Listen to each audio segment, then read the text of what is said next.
I'm the branch manager up in Prescott. Opened the branch, we're going on 2.5 years. So we do have a new office manager, and that's Lucy back there. So did I get everybody's cards? If you haven't given them, you can give them to Lucy because we're going to do a couple drawings here in a bit. But you all have your workbook, so just a couple guidelines. In the workbook, there'll be some stuff that we didn't put in the workbook because otherwise there would have been like 200 pages. So there'll be some stuff up here, and each of the vendor partners are going to email you guys the information that you don't see on the screen. What we changed in the book this year is I added a notes page to every section. So as we're going along, if you guys have questions, just write down your questions, because at the end we're going to do a quick panel. That way we can kind of work through all of the chapters, because there's a lot of information in there. So I tend to go a little fast. So if I get some stares, just let me know if you get a little lost. But I'll try to keep up, with you guys. So if you could just, they're at the end of every section. So if you want to pull it out, however you guys want to do it. And then at the end, like I said, you can ask any questions you guys would like. So the objective for today is that you guys take this workbook and it'll be like your guide for the entire year. So we try to put cheat sheets in there. We're going to talk about numbers. We're going to talk about time blocking, lead generation, and things like that. Now, we don't have enough time. Normally, this workshop that I do is like 6 hours. So we had to kind of compact it into 3. So I actually removed some sections that we're actually going to be doing in the next few weeks. So, Kelly, did you have everybody sign in? I'm going to get that after I do my thing. Okay, so then we'll make sure, because the next sections we're going to do in 2 weeks. It'll be the 21st at Westgate, and it's the afternoon. We'll get an exact time, but that's going to be on actual lead generation on a system called Listing to Leads. So if any of you need help with lead generation, conversion, Facebook, it does a ton of different things. So there are some links in the book, and then the second week of December, which is right after the mastermind, we're actually going to do a disc test. So it'll be about learning how to read people across from you for better conversion. So I'll kind of send you guys all out information on that. So let's get started. Again, what I want to do, if you guys, we have a few minutes, if you all want to just kind of introduce yourselves, we'll just go quickly through and just introduce yourselves just so that we kind of get a feel for today's subject. Nikki? I'm Nikki Rodriguez. Naya Pinocchio. Nicole Porter. Tracy Randall. Shannon Birdie. And Shannon Swartz. Joe Spears. Sherry Bellamy. Hello, Gabriel. Leslie Shari. Kale Bach. Fritz Gregorio. Kristen Hutchinson. Pat Collins. Amy LaFlante. And your name again, I'm sorry. Kale Okay. Bach. Perfect. And of course, Lucy in the back. Chuck Williams. Michaela Castro. Krista Payne. Ruth Dysart. Awesome. So just so we can all kind of get going here. So I do live in real estate. So I do sales. I actually have a team. I've kind of backed out on doing actual sales out in the field, but I do still communicate with all of our clients, and my team actually handles all of the transactions. So I do more business development training. I'm actually also a speaker, certified to do disc assessments with John Maxwell. A little bit of but that's kind of where my passion is. I'm actually, in this coming up year, going to be speaking around the country and writing a book. So just a little note on myself. So there's stuff in here, and if you guys need some additional information or if you're interested in any of those things, just let me know. Now we're going to have Kelly come through. So we're all taking our turn, just so you all know. Thanks. You need them? Yeah. Okay, so I had no idea I was doing this today, but hi. If you've been to my orientation, you might have heard this before. So how many of you guys, is anyone here not my home group? I won't point that person out. Which is totally cool. I mean, our classes are open to everyone, so that's the whole idea behind everything. We put a couple handouts in your book, so you had these stats. This is third quarter 2019 of what my home group has accomplished and where we stand in the marketplace. So I don't know if you guys aren't familiar with this handout, but this is really popular to include in listing presentations. Something to put behind you if there's ever any worry, you're too young, you're too new, why would the client choose me? You have the support and the girth of this brokerage behind you 100% no matter what. So this handout, and you've seen the other one with the red bricks, is our accolades from 2018, both extremely strong. Not sure if you know that 18% of all transactions in the Valley are my home group.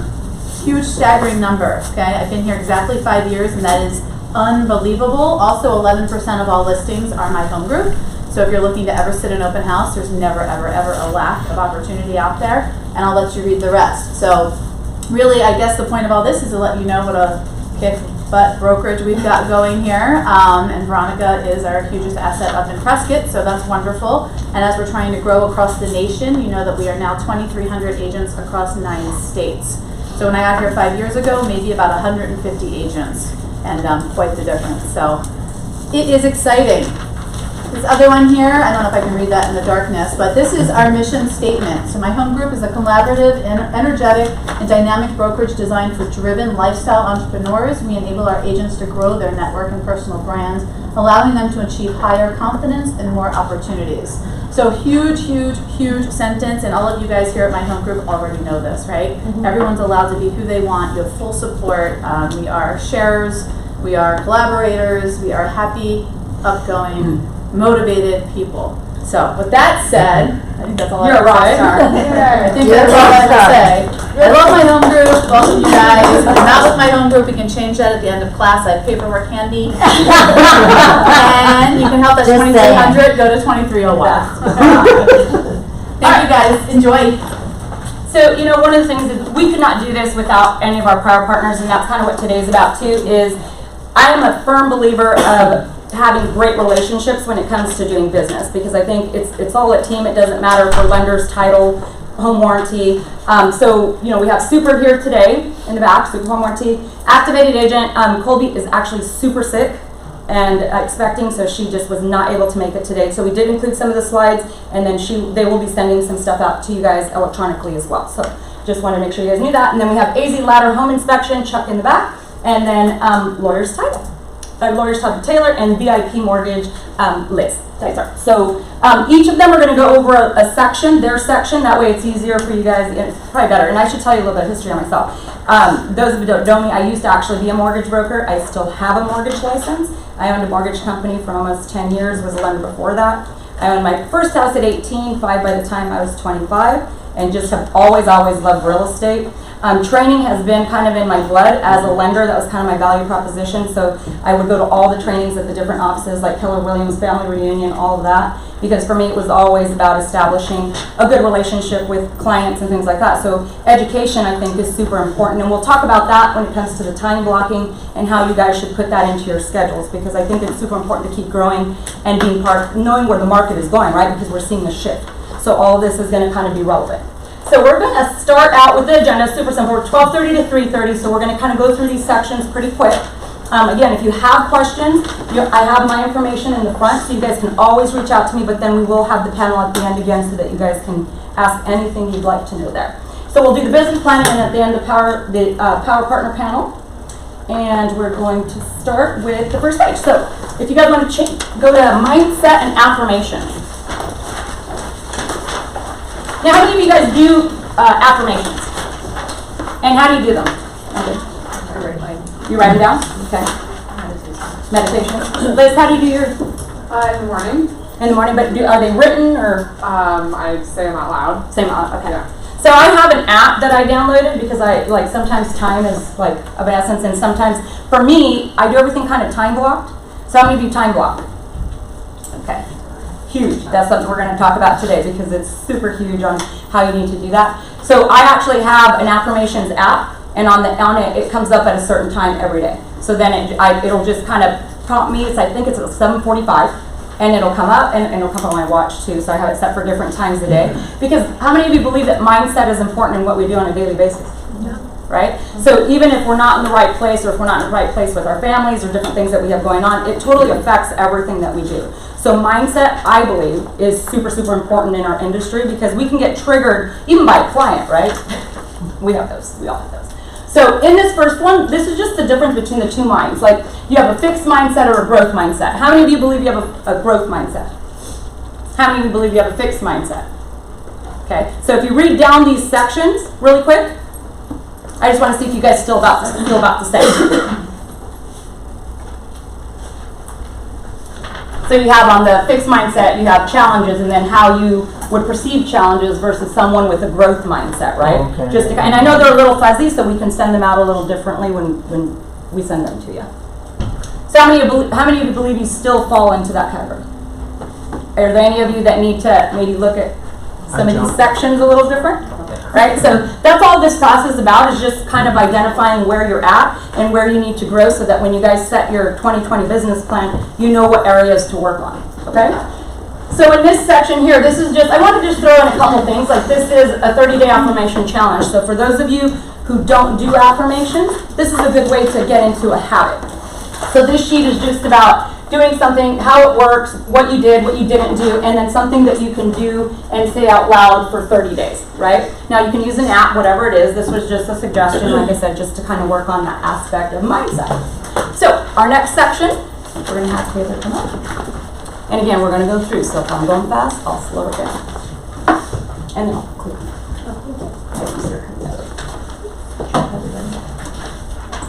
Well, hello. For those of you who don't know me, I'm Taylor Castro with Lawyer's Title. As Lawyer's Titles, we are power partners with my home group, and we are here to better your business. I'm sure you're going to hear the same spiel from all three of us girls. We're all trained in agent development. We can do many things. A few of the things we like to help with is going to be buyer-seller guides, listing kits, RPI reports. We're also very educational focused. So we do plenty of classes. A lot of them are the do's and don'ts on Facebook. Excuse me, how to pull the RPR reports, how to use them to your advantage. It's stuff you already pay for within your NRA dues, so use it to your advantage. Here's a little bit more of a breakdown. I don't want to go through everything because you guys can read and we want to get through today. So keep it short, sweet, and simple. I will send all of you an email just to see if you have any questions, and then if not, I wish you guys nothing but the best. So. If you do want to take one thing away from today, we do have our Lawyer's Agent 1 app. This is a great app you can download for free. It's not in your book. This will be part of the stuff we send out to you. It is great for doing customized closing costs. And then you do have branded marketing in it for 99 cents a month. We just only have to charge that for compliance reasons. But you get great iBuyer comparisons and everything like that. And it's also a great form to capture leads when you are doing open houses because you have the opportunity to text and or email them that graphic. So if people are hesitant to sign in, it's a great tool to use. There we go. Yeah, your buyer's guide. Do you want to go through? Okay. No, they're very weak. Well, thank you. Of course. And they're really good. Yeah, the Lawyer's app is awesome actually for fees as well. I mean, how many of you guys do your CMA and do a net sheet? Oh. How many of you do? Hi. Okay. Everyone should be doing a CMA with the net sheet, and you should be using those apps to get your fees. Like we transfer it all. Like we'll go up with our title company, ask for the fees, and then we calculate, commissions based off an estimated price, right? And then we give that to our client along with all the comparables and so forth. So if you guys, we'll talk about that here further in, and then if you need help with that, please write all those questions down and then reach out to me and I can give you tips and ideas on how to do that. Do you guys prepare net sheets? Does anybody? Yes, we do. Okay. Yep. So that would be a great way to do it. So because it's always about, you got to figure, sellers are always looking for that bottom line, right? And you have an estimate where you're going to list the house, and it could be a little higher, could be a little less, but that's what they have in mind. So having all of those numbers estimated is super great for like when you're getting ready to negotiate.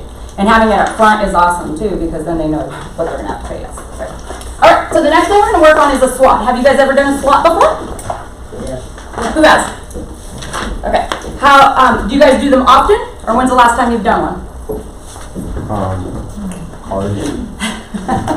A while. Okay. So today, what we're going to do in some of these sheets, we're not going to do them all because the one sheet I really want to work on is the number sheet because we're going to talk about the different ways you guys can do business. But that sheet is I want you to know what your numbers are. Okay. So that's going to be one we're going to focus a little bit more on. So this and the rest of the sheets, we'll probably just fill out one thing per section. So I want you to fill out the whole thing.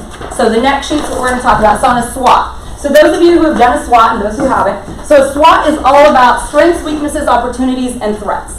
You guys kind of understand that concept? So I know sometimes it's difficult because you're trying to attribute it like to real estate, right? So up at the top here, if you look, this gives you an example, right, of what a strength, a weakness, opportunities, and a threat is regarding real estate, right? So if you're looking at a strength in real estate, solid understanding of challenges facing first-time homebuyers, right? A weakness would be overstaffed, opportunities, raise brand awareness among first-time homebuyers, threats, cash flow could force us to reduce staff, right? So if you're looking at it from Like a marketing perspective. How many of you have a strength in marketing? Where is your weakness, right? What do you have to do to offset that weakness and to be able to find the opportunity, and what do you see as a threat? So then it's like listings. Some people have a fear of listings. Some people have a fear of converting buyers. With the lead generation, right? Cold calling, depending on what you decide to do as your funnels of business. So what I want you to do is take and go to the next sheet. And again, I'm not going to read through each section. It's just to get the idea. And again, this one tells you again what strengths are internal, opportunities are external, weakness is internal, and threats are external. Okay, so I want you to just kind of think about that when we go to the next one. And I want you to go across, and what I'd like you to do is just put one in each category. And then if anyone would like to share, I would love that. And I'll go back to this page just in case you need a guideline.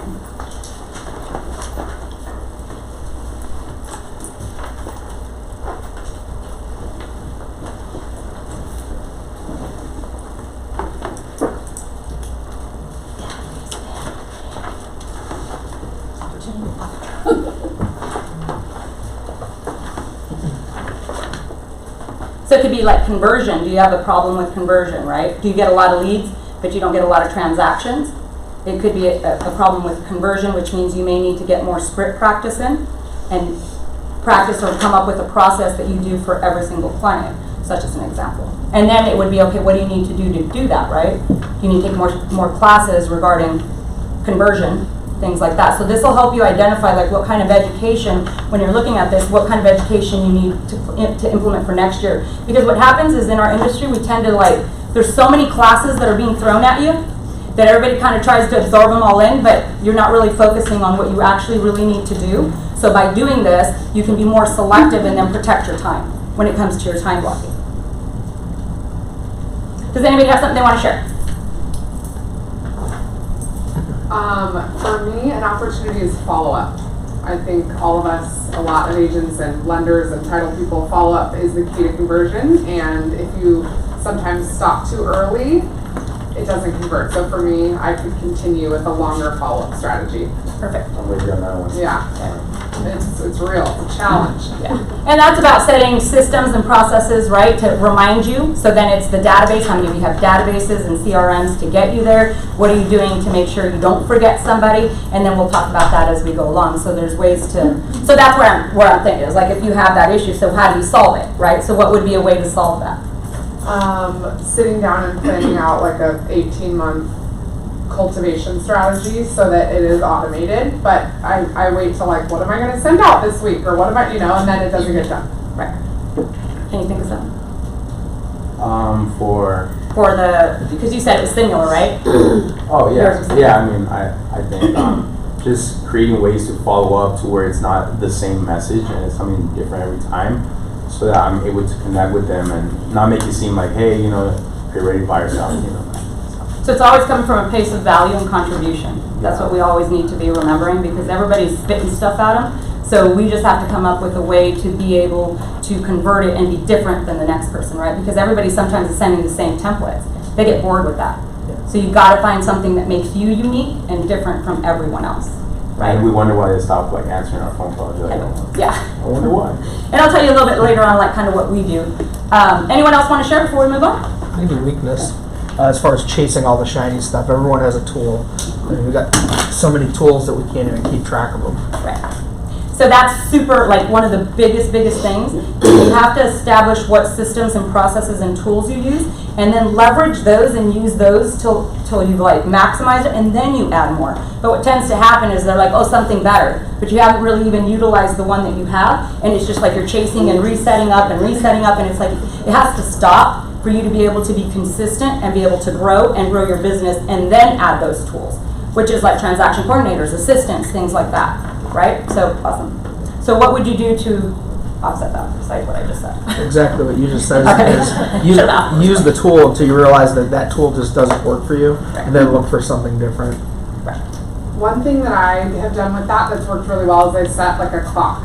When I get it, I'm going to try it for 90 days, and if I don't have 2 leads by then, I'm done. Or sometimes it needs to be 6 months to actually see if it works, but setting a clock and then setting a calendar reminder on that date, like 90 days or 6 months out, to actually review and reflect and then cancel it. Because to me, it's like, okay, I have it in my mind that I'm gonna cancel it if it doesn't work, you know? Yep. So how many of you track your sources, where your business comes from? Okay. So about half of you. How many of you actually go back and verify how much converted?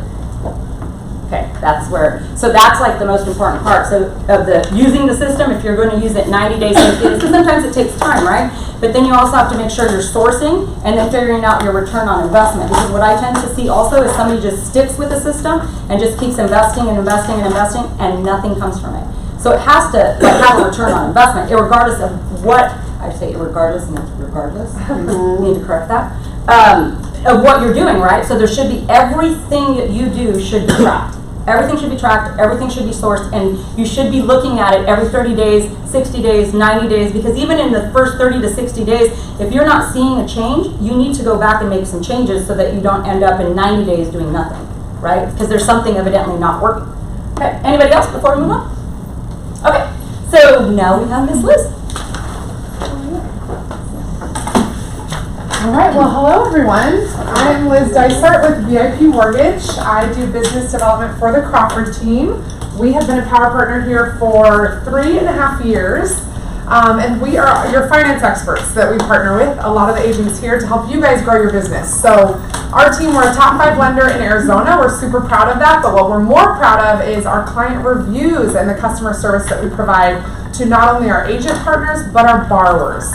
Our kind of thought process is that if you guys have to come to us and babysit, or if you have to go to your lender and babysit them and ask for updates, that's not a great partner for you. You have enough to worry about. So we believe that proactive communication, weekly LSUs, really hitting problems head on, not going dark when there are challenges that come up, really help you provide a better experience to your consumer and ultimately get more referrals because they feel like they're taken care of the whole way through the process. So we have a small team. We do really high volume. There's only 6 of us, and everyone has, besides me, I'm business development, but all the actual mortgage bankers have 17 plus years experience. We can specialize in any type of borrower, everything from self-employed, multiple company owners, to first-time home buyers, to down payment assistance. We can do it all. And really the approach we take is not just a let me take a loan app, answer, are you married, yes or no. That's not how we do it at all. We take a much more consultative approach with them to really understand what their long-term financial goals are. And we're not just order takers. We're going to provide them with great scenarios to meet their long-term financial goals. Our Stuart Crawford, who runs our team, is a finance major and a business major, so that really helps him. A lot of loan officers didn't even graduate college. I don't know if you guys know that, but it does make a big difference when we're speaking with clients about a huge financial investment. So that's a little about our team. I'll send you guys some reviews, but about me and what I can help with, I do a lot of similar things to what Veronica and Taylor do in really helping you guys grow your business. So I help with social media strategies, lead generation strategies, personalized coaching, farming. I can help you do it all. So if you're looking for another great partner or even just a second option for your borrowers, we'd really love the opportunity to work with you guys. And I applaud you all for being here and creating a business plan, because it is the most important thing in having a successful year next year. So I know I wasn't clicking. So a couple flyers I'll send to you. This one's really great. How many people know the basic caveats of like FHA versus VA versus conventional? And don't be embarrassed if you don't. So most people don't, right? But it's a really good thing to be able to talk about to get people further in the process. So this is a great cheat sheet. It basically defines the max loan amount, minimum occupancy and minimum down payment, if mortgage insurance is required, and what the DTIs are side by side. We can do any product out there. We do it. We fund everything locally. All of our processing and underwriting is done here, so we don't have to wait for people in call centers in other parts of the country.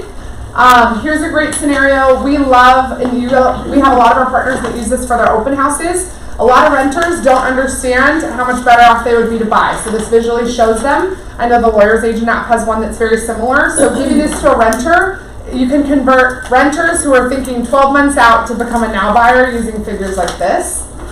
Rents have risen 7% in the Valley over the last year, even more in Scottsdale because of all of the VRBOs that have taken up all the long-term rentals.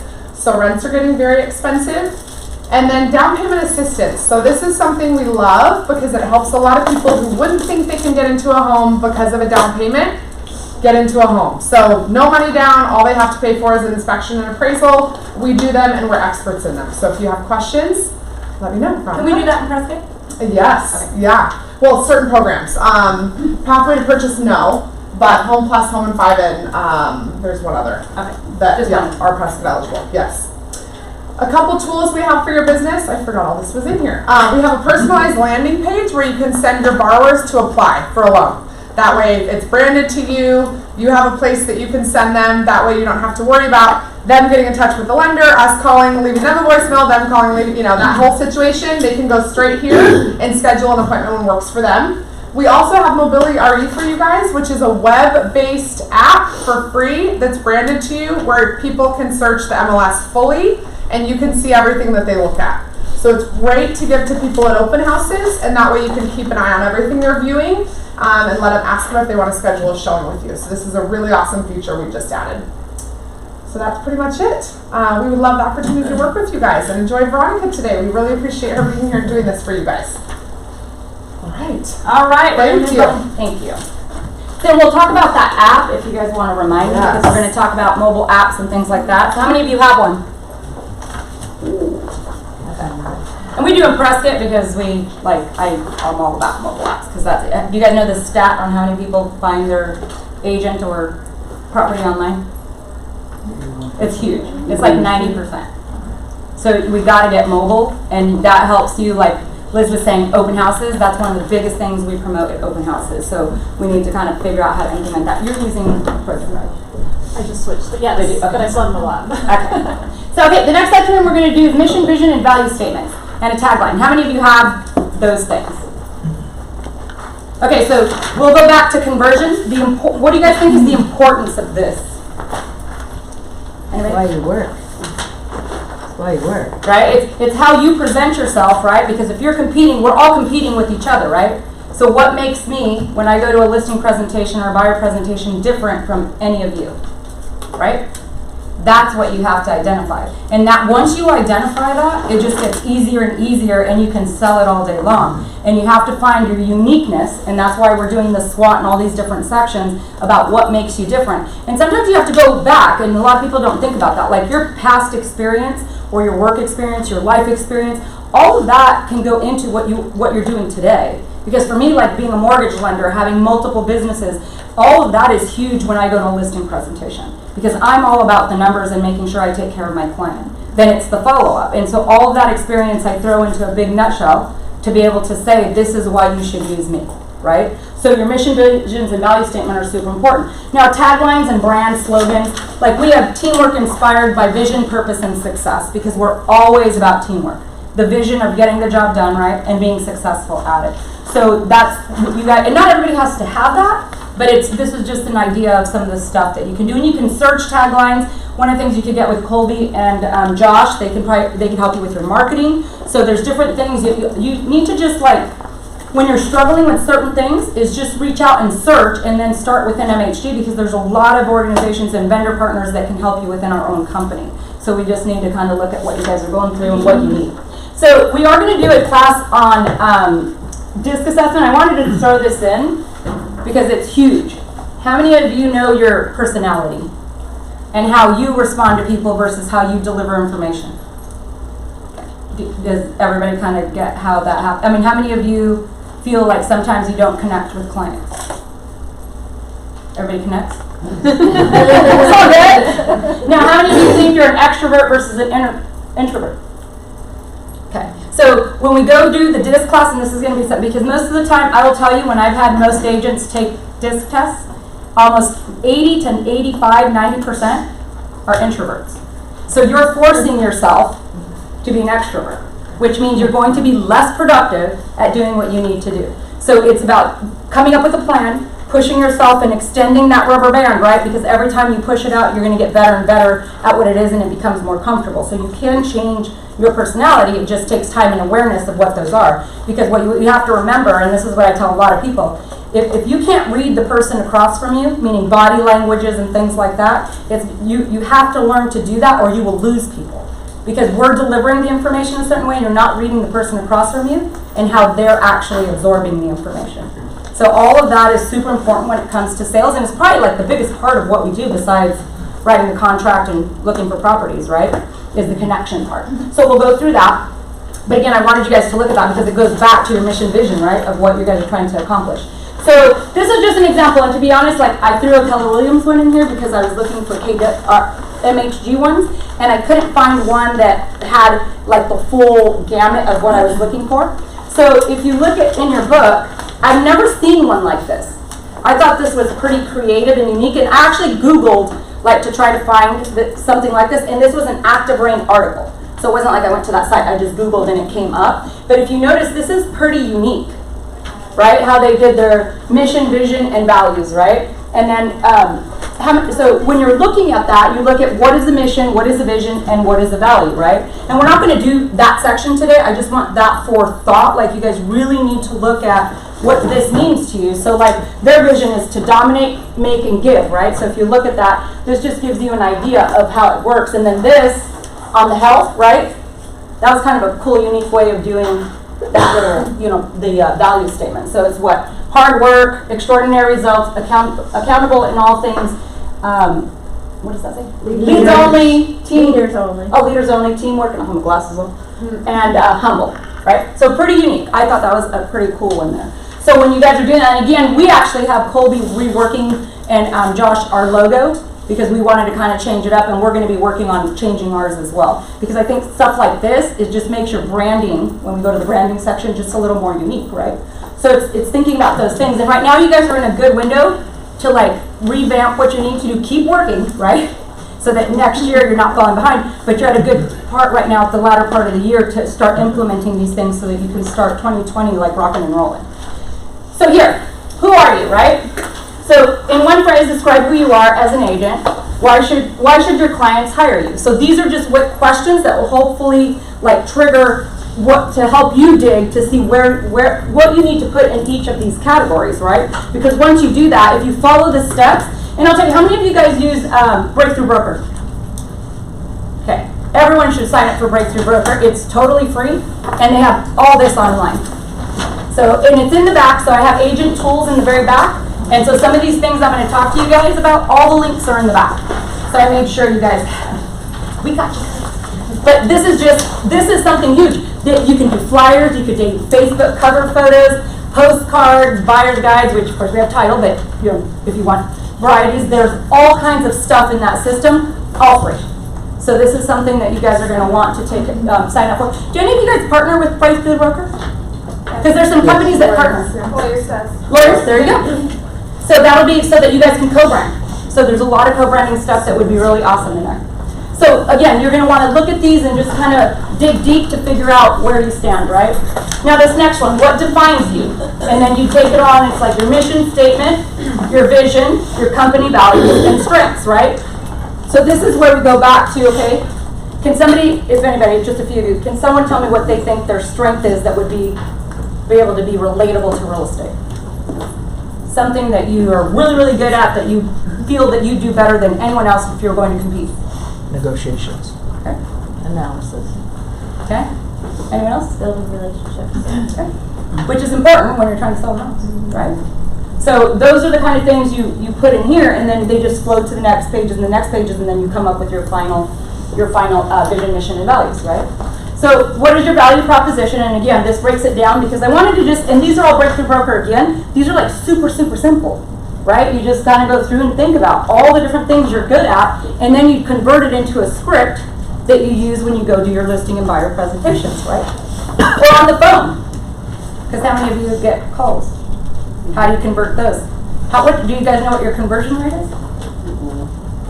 60%. So that's what you need to get. So the higher and higher you do that is because your scripts are getting better and better and better, and you're providing more and more value. So you'll get to that point where you won't lose a lead, right? Because you're able to provide them. Well, won't lose one. You can't get them all. Hopefully you can. But the point is to keep as many of them so your conversion rate changes significantly.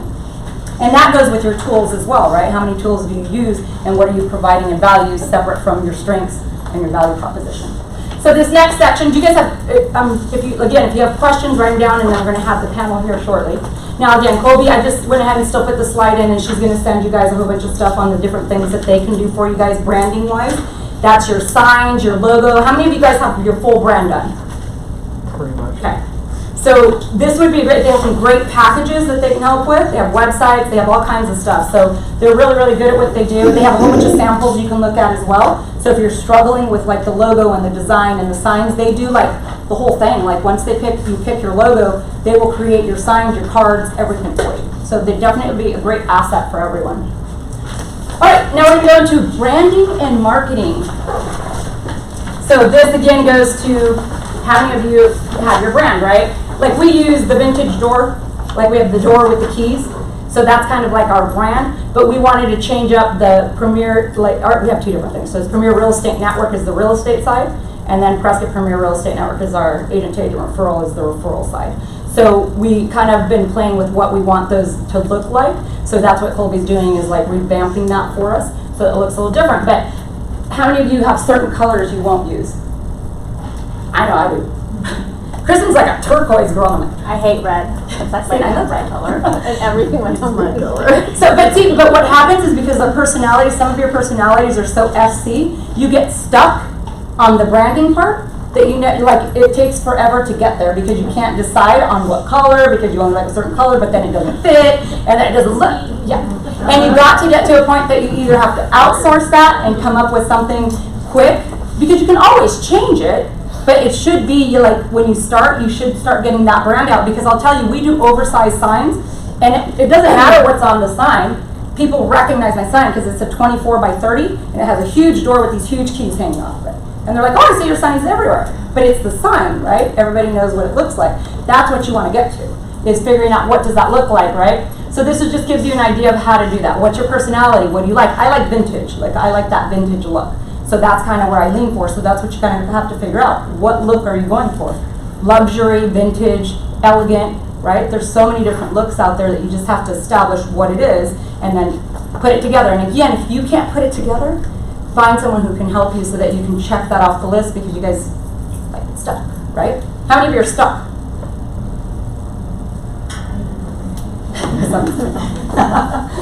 And this is like what happens in here stays in here, although we are being recorded. So, okay. So then this kind of pulls it together. So this, again, the goal of these sheets was so that when you guys have some time, you're going to have to time block, and you're going to have to start with the first sheets, and then each section rolls to the next section. Okay. So by the time we get to the end, I'll show you where you can put your entire business plan so that you can take all of these and roll them all the way through. So this sheet just is going to help you once you've established that. You'll put in who you are, your value proposition, what defines you, your company slogan and motto, etc., your color schemes and so forth. So if you can establish these things and then have somebody help you design it, it's going to be way easier. So start with this and then hand it over, right? So, or if you're going to do it yourself, but just do it, right?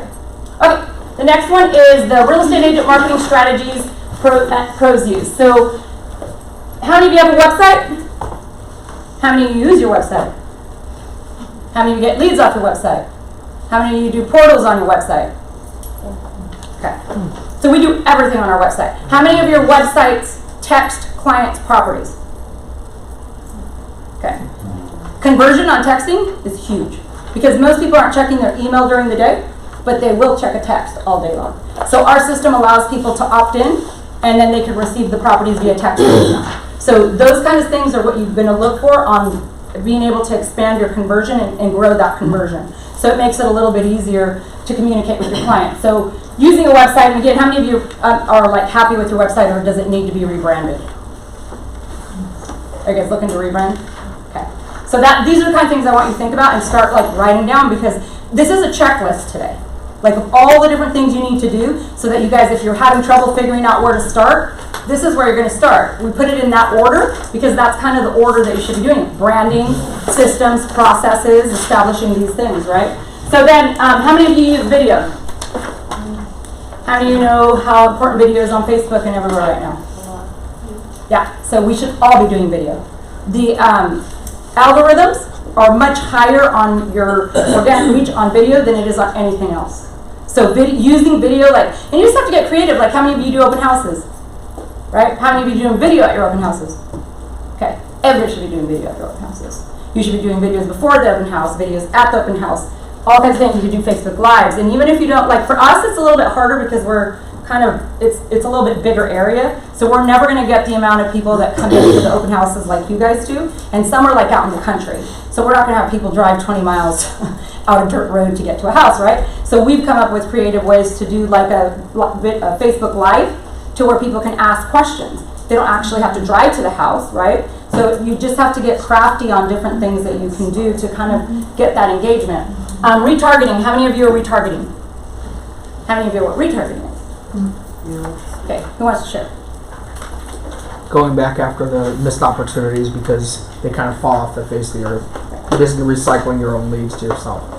And it's also retargeting, like on social media. There's ways to, when you run Facebook ads, there's ways to figure out which are the ones that have clicked, and the system will actually retarget those people. So how many of you got shopping for like Nike shoes, and then all of a sudden shoes are like, everywhere you look, shoes, like, oh my gosh, like, you know, like sometimes you don't even look and they're like right there.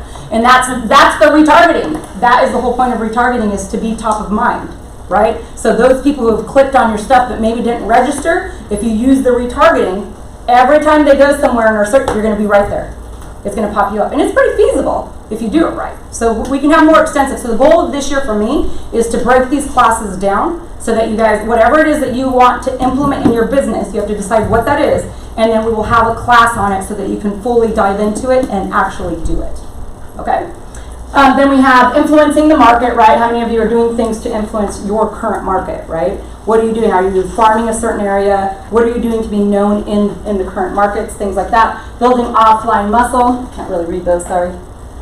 So again, it's building brands in there. Creating a virtual trip of your property. How many of you do virtual tours? How many of you do branded virtual tours and unbranded virtual tours for your MLS?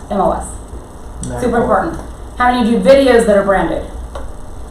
So some of the systems we'll talk about today will actually do all of that for you, and for free. So I'll give you guys some great tips on do that you don't even have to, you don't have to have listings for the tools that we use. You can borrow other agents' listings and do exactly that and lead generate with other people's stuff. One question, are you allowed to borrow any listing in the MLS as part of the agreement, or does that have to be through your own brokerage? You know, it's funny because you would want to talk to Larry. We were told that we can actually borrow, you just have to get permission from the broker. Okay. Now the IDX, there's a fine line because we're allowed to market any listing that's an MLS. Mm-hmm. That's why you get an IDX. So it's a matter of how people are interpreting that guideline. So we just have to go with what the brokerage says. We ask for permission. And what you have to do, and this is what class we just did, is you have to put in the system, like if you borrow a listing, everywhere in the system you have to put listing, what is it? Courtesy of. Listing courtesy of the brokerage, is what we were told. Sure, are you saying, no, you're kind of looking at me. You need to ask permission because... I said that. Yeah, even in your own brokerage, you just can't take somebody's listing and start marketing it. Well, yeah, we ask permission on all listings. Yeah. So outside listings you ask permission. Yeah. So we ask permission, but you also, like I said, put courtesy of whoever it is that's on there. So we have no problem. Like in Prescott, there are some companies that are like, absolutely not. They don't want you marketing anything. Think of the mindset. Don't sell my property. Don't sell my property. Exactly.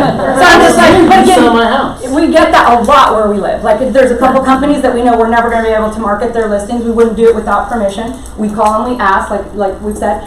But they're just absolutely like opposed to us marketing that listing. I'm like, you do realize we got on IDX that we can just show it anyway, like same concept, right? But again, you just have to follow the rules and make sure you ask for permission to do that. So create content around your work. You got to kind of have a marketing plan. So that's kind of what Liz was saying. Like, what is it that you're doing? What kind of content are you putting out? You shouldn't be doing it like the day of. You should have a strategic plan on this is what, you should have a process for everything you do.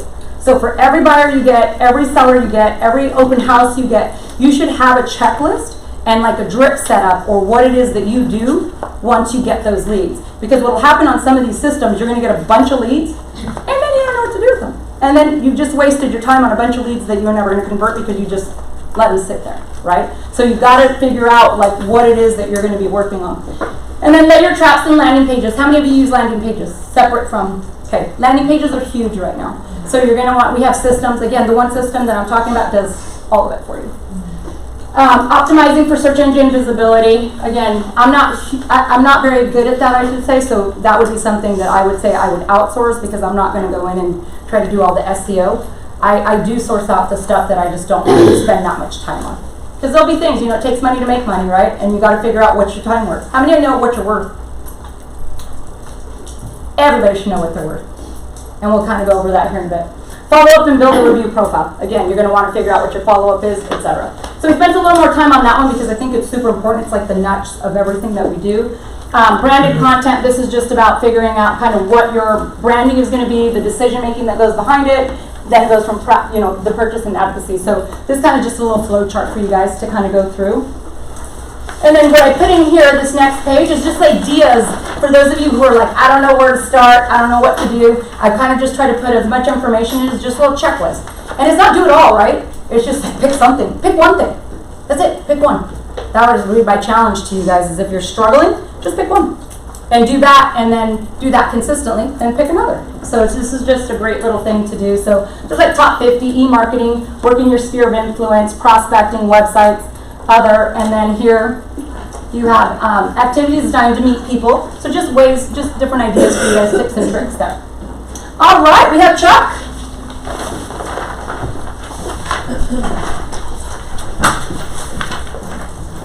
How you guys doing? Good. Chuck Williams, another home inspector, out hunting for money. That's everybody's thinking. All right. Oops. It's true. Hunting for money. Also, one thing I learned from somebody last week: value. The value I bring to the table is if you guys have you've all probably got a home inspector now, but you also have clients where you're selling the home. Now, if you got a client that's selling the home, and you got a different home inspector comes in, and they call something out, and you're not sure about what it is. If you can't call your home inspector and he can't figure it out, call him. I've been in the building industry for over 20 years. Construction superintendent for 20 years, vice president for Meritage Homes, president for Hancock Homes. Also, I, for several years, was a independent contractor for Avondale and Glendale as a city inspector. So I'm pretty good with what I'm looking at in code compliance and whatnot. So if you ever have an issue come up where you can't figure it out, give me a call. It doesn't take nothing for me to look at a text message or an email, and we can put our heads together and we can come to a solution. So if you're not getting that, take one of my cards and give me a call and we can figure it out. One of the examples I had is I did a brand new home, went through the home, and there was a bunch of code issues. I called them out. It had already passed the city inspection. The builder would not come out and fix the items. Hey, it passed city. Well, I called up one of my friends who worked for the city, said, hey, can you meet me out at the property? I got a little lockbox key. I got in there. We're walking through the property. This guy came walking through the door, and he looked like a tank. He threw us both out of the house, and when we were walking out of the house, the city inspector grabbed a red tag and took the seal. He had to go back and fix every single item that I found, plus the city went back through there, really nitpicked it, so it worked out. It was a win-win for the buyer and the agent also on that one. I was going to your website, sorry. Oh, were you? Oh, not Twitter. Not tweeting. I don't have a Twitter. I don't tweet. Not sure why we're tweeting. Also, I do frame inspections. So if you guys, everybody goes out there and you're selling a house and you go over to a builder, hey, and you walk through the door and you get them to sign up, yeah. But you got, everybody hears the horror stories about the builders. A lot of it's true. Because you're going to walk into the house and you got framers that go through there real quick. And so what I do is I like to go in right before they go to insulation. They get their frame inspection. I go through there with a tape measure, a level, and my superintendent hat goes back on me.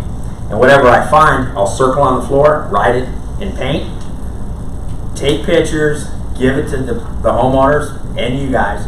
Then you can go back to the builder, and then it's real easy for the trades to come in and fix the items that I found. And now, since a city inspector and what I do is two different things, I still go through But a city inspector is going to walk through and he's going to be looking for code items. He doesn't care about the twisted wall. He doesn't care about the ceiling line that's going like this. He doesn't care about the bathroom wall that's crooked. He don't care about nothing like that. I go through and that's what I'm looking for. So when they put their tile in, it is a nice reveal. So their ceiling line's not waving at you and making you motion sickness when you're looking through it. So if you guys ever have any issues like that, also give me a call. Sorry, Chuck, it's not letting me on. That's fine. I was gonna go on and show them the price sheet and your website, but. Do you do all your inspections, like, or do you have like other people that? I have some sheets. I do have some independent subcontractors that I'll use if I'm slammed, but for the most, I'm picky. I only try to do 2 inspections a day, but questions, my phone's always on, and I always get tons of questions. You got one? Have you happen to have contacts for people to remedy the inspection? Yeah, like Bingham Engineering, I got plumbers, any like partners that I've known over the years as far as good plumbers, good framers, electricians. Yeah, I I need got someone like right now for mold. mold remediation. Yeah, That's I've a tough called one. ALM already and they're just taking forever to get out. I have someone. Moldex is taking forever. He's got till the end of the month. So, Do you do like the irrigation and is that who you said Moldex? on a couple of the listings or the buyers I've had, they like we send the people out there like, yeah, we do everything, and then when we get the report back, they basically send a report saying we don't do this, we don't do that, we're excluding this, and most of it's irrigation. The BTR, the person that we have to go through, there's guidelines that you have to follow. Okay. And so on every inspection, I give the homeowner a copy. Hey, this is what I'm required to look at. Of course, I want above and beyond. But as far as drainage and whatnot, that's really easy to look at. Just see if the yard's going to swale away from the property. If they can't figure that out, it's pretty bad. Yeah, this is more like the actual irrigation, the watering system outside. The watering system outside, to be honest with you, there's not too many inspectors that want to mess with it, because you turn it on, you'll leave, and then something will break in the middle of the night, and you're getting a phone call. So yeah, the irrigation, we try to stay away. If the homeowner's there, I'll turn it on or have it work. What's your fee for your inspections? It starts at 300. Pools are like $50 more. How far out do you look? It depends. Some realtors, if they call me up and they're, hey, I had a hiccup, this came up, I can usually get to it within 1 to 2 days. If it's an emergency, I'm dark to dark. I'll get out there and I'll schedule it somewhere and I'll get it done for you.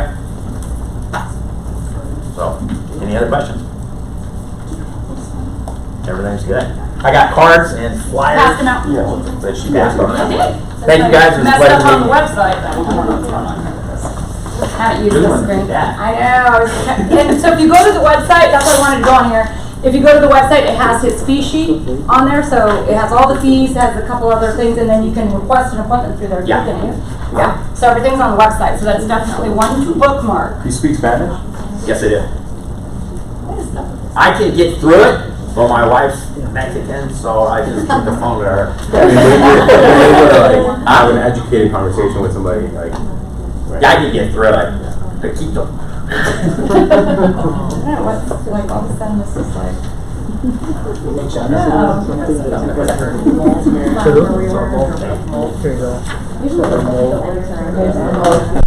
Oh, thank you. Okay. All right. So we're moving on. So we're oh, that's like 13:25. Like I realized. What time is it? 1:25, right? 12, yeah. Okay. Want to stay on track so we have enough time. So now we're going to work on goal setting and business planning. Of course, everybody's heard the whole SMART thing, right? Typical acronym that everybody always uses, right? So it's specific, measurable, attainable, realistic, and time-bound. So one of the biggest things is, how many of you set these numbers like super, super high? Right? Everybody does that. They're like, everybody's told in most trainings, like, set that number so high and you got to aim high. But then it's like, what did you do to get there? Right? So when you're setting your goals, and what I really want you guys to look at, and I do it. How many of you follow John Cheplack? Okay, I would, if you have a second, write down John Cheplack, and it's CHEPLACK. Yeah, I'll look at it. Cheplack, LICK. I'll pull it up here in a sec.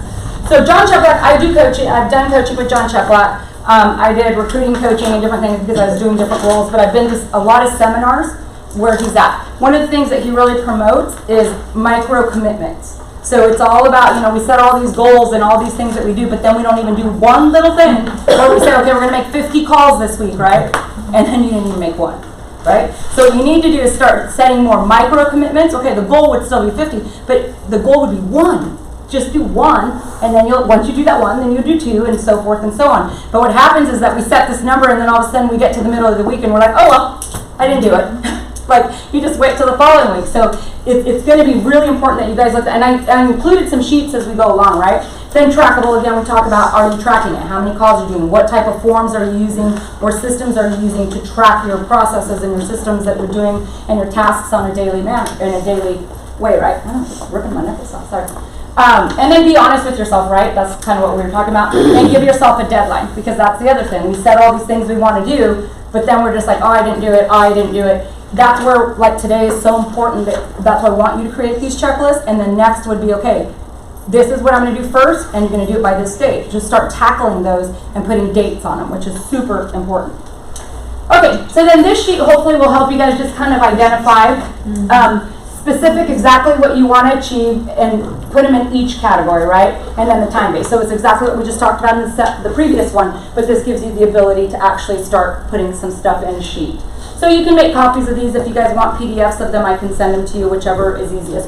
We can actually send you the whole PowerPoint. Now this is the fun one. This is actually my favorite one to start. So this is where we're going to start actually writing. I know I like to sleep, but then sometimes I'll stay up till like 3 in the morning.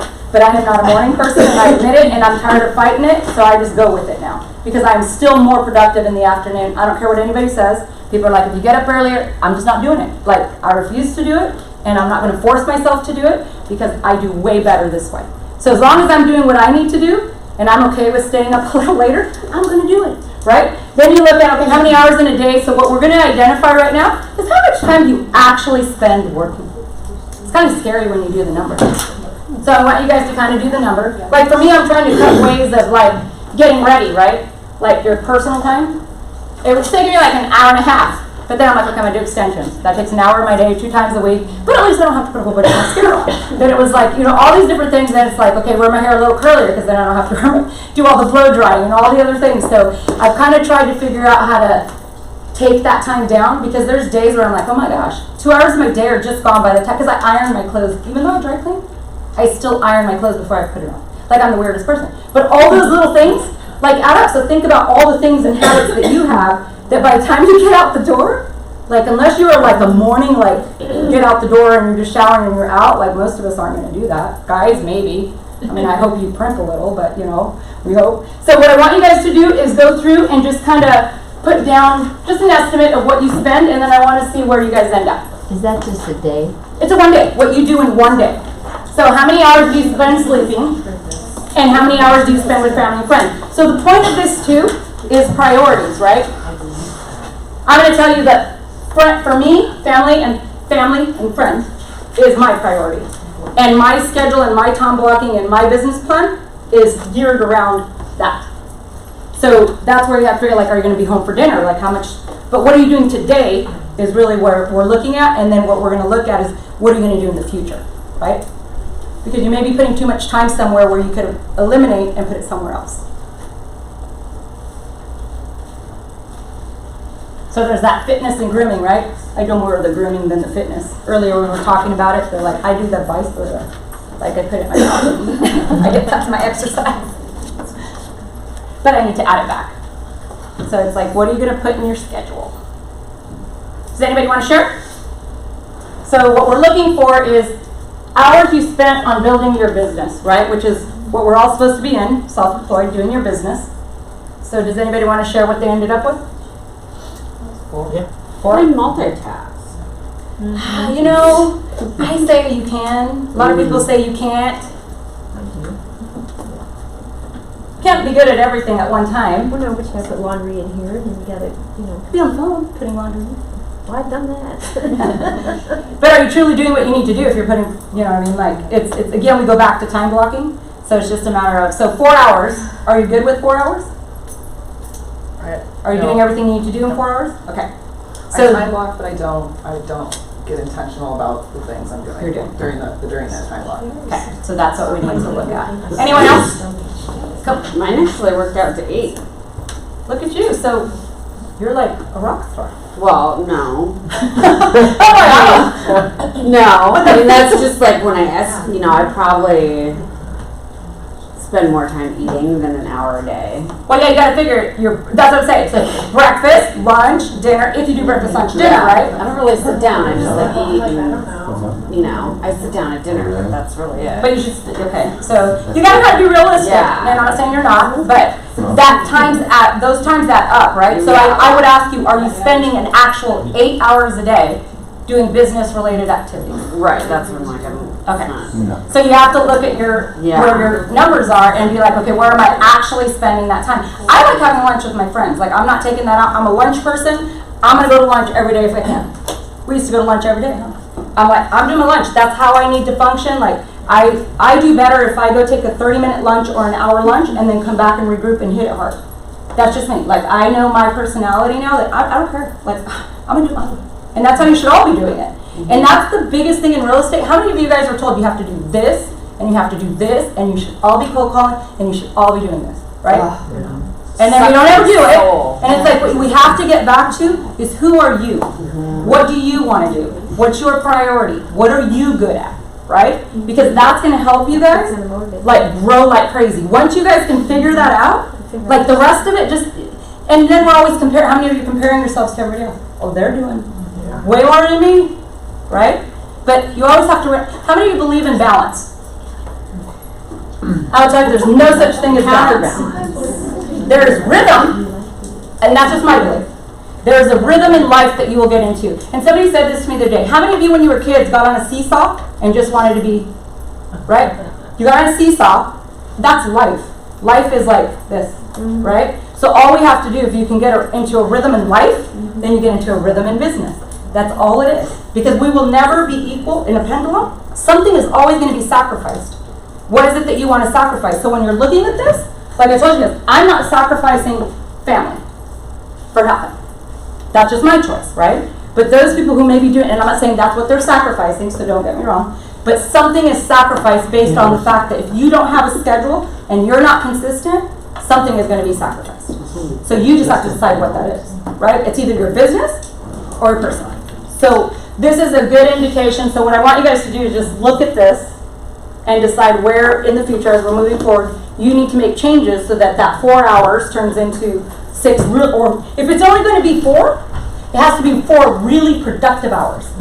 That's what we're looking at. And that's okay. If in 4 hours you can do what you need to do to get to your numbers, to get to the income you want to make, rock star. Doesn't matter. Nobody has to be like, you have to work 8 hours a day. So you know. I could be more productive depending on what I do. I could do certain things in 4 hours that somebody can do in 8. Is the reason you're dividing it by 2 is because you just 4 should be spent or half should be spent planning and the other half should be acting and taking people to see home. Okay. Yeah, and we're going to see a different section, like that whole 80-20 rule, different concept of looking at the 80-20 rule here in a second. Okay. So hopefully this was helpful. Again, just a little cheat sheet for you. Now this is how many of you do things that you should be doing, not doing less of, doing more of. Oh, yeah. I should be doing more exercising. Like, I know that makes me feel better for a multitude of reasons. Maybe I'll get up earlier, maybe I won't. But in general, for me, like, being healthy is important, right? I'm not unhealthy, but I know I could be healthier and more, I guess, vibrant and energetic if I would add at least an hour of exercise. I did buy, what is that, the Nordic Track, like that 15-minute machine. Oh. My husband's like, another one? You're just going to hang clothes on it? No. I haven't hung clothes on it yet, but I have not done it for 15 minutes. So. And I'm like, 15 minutes, think about that. Although my back was kind of bad since June, and that's been my excuse, but it's still bad. I'm like, still hurts. But it's 15 minutes. Think about that. I'm not adding, and I bought the machine because that is what I'm supposed to do in 15 minutes. Like, it's ridiculous that I can't put 15 minutes in my schedule. So that's my commitment, and I'll check all that with you. I'm going to start tomorrow. I was telling my husband, I'm going to start on Monday. And he's like, oh, right, next Monday, right? I'm like, yeah, next lunch. Yeah, exactly. So what I want you guys to look at here in the future is, again, when you do this, is something that you should stop doing, do less of, keep doing, do more of, and start. And this could be regarding personality. Like, how many of you are hard on yourself, right? Maybe stop doing more of that and do more affirmations and think more positively, right? So things like that, or if you have a certain habit that you know is taken away for something else, do less of that, right? And figure out kind of where your rhythm is in there. And then doing more. So then here, this is what's important. So all these that we're going through is what you're going to roll over to your business plan. And it could be different for anyone, right? I'm not saying you have to have faith if you don't have a family, it's wrong, no. What I want you to identify, so for example for me, we've always done date night. So having date night in my schedule is super important. So when I go to family, it would be date night. I have a grandbaby, she's 5, having the grandbaby twice a month is like my commitment. Like I want to come down, pick her up, take her home. Like spend time with my girls, want to do that too. So those are things that I'm not willing to compromise, right? And when I'm doing my business plan, and I know date night, like we're going to do date night on Wednesday nights. I'm going to put date night on Wednesday nights on my calendar and nothing is going to change that. But again, I'm not willing to sacrifice that. If somebody else gets a client, you might be willing to sacrifice it, right? I'm not saying it's right or wrong. It's just not good for me, right? So what I want you to do is go through each section, if it applies, and I just want you to write down just one thing that you want for next year in each of those categories.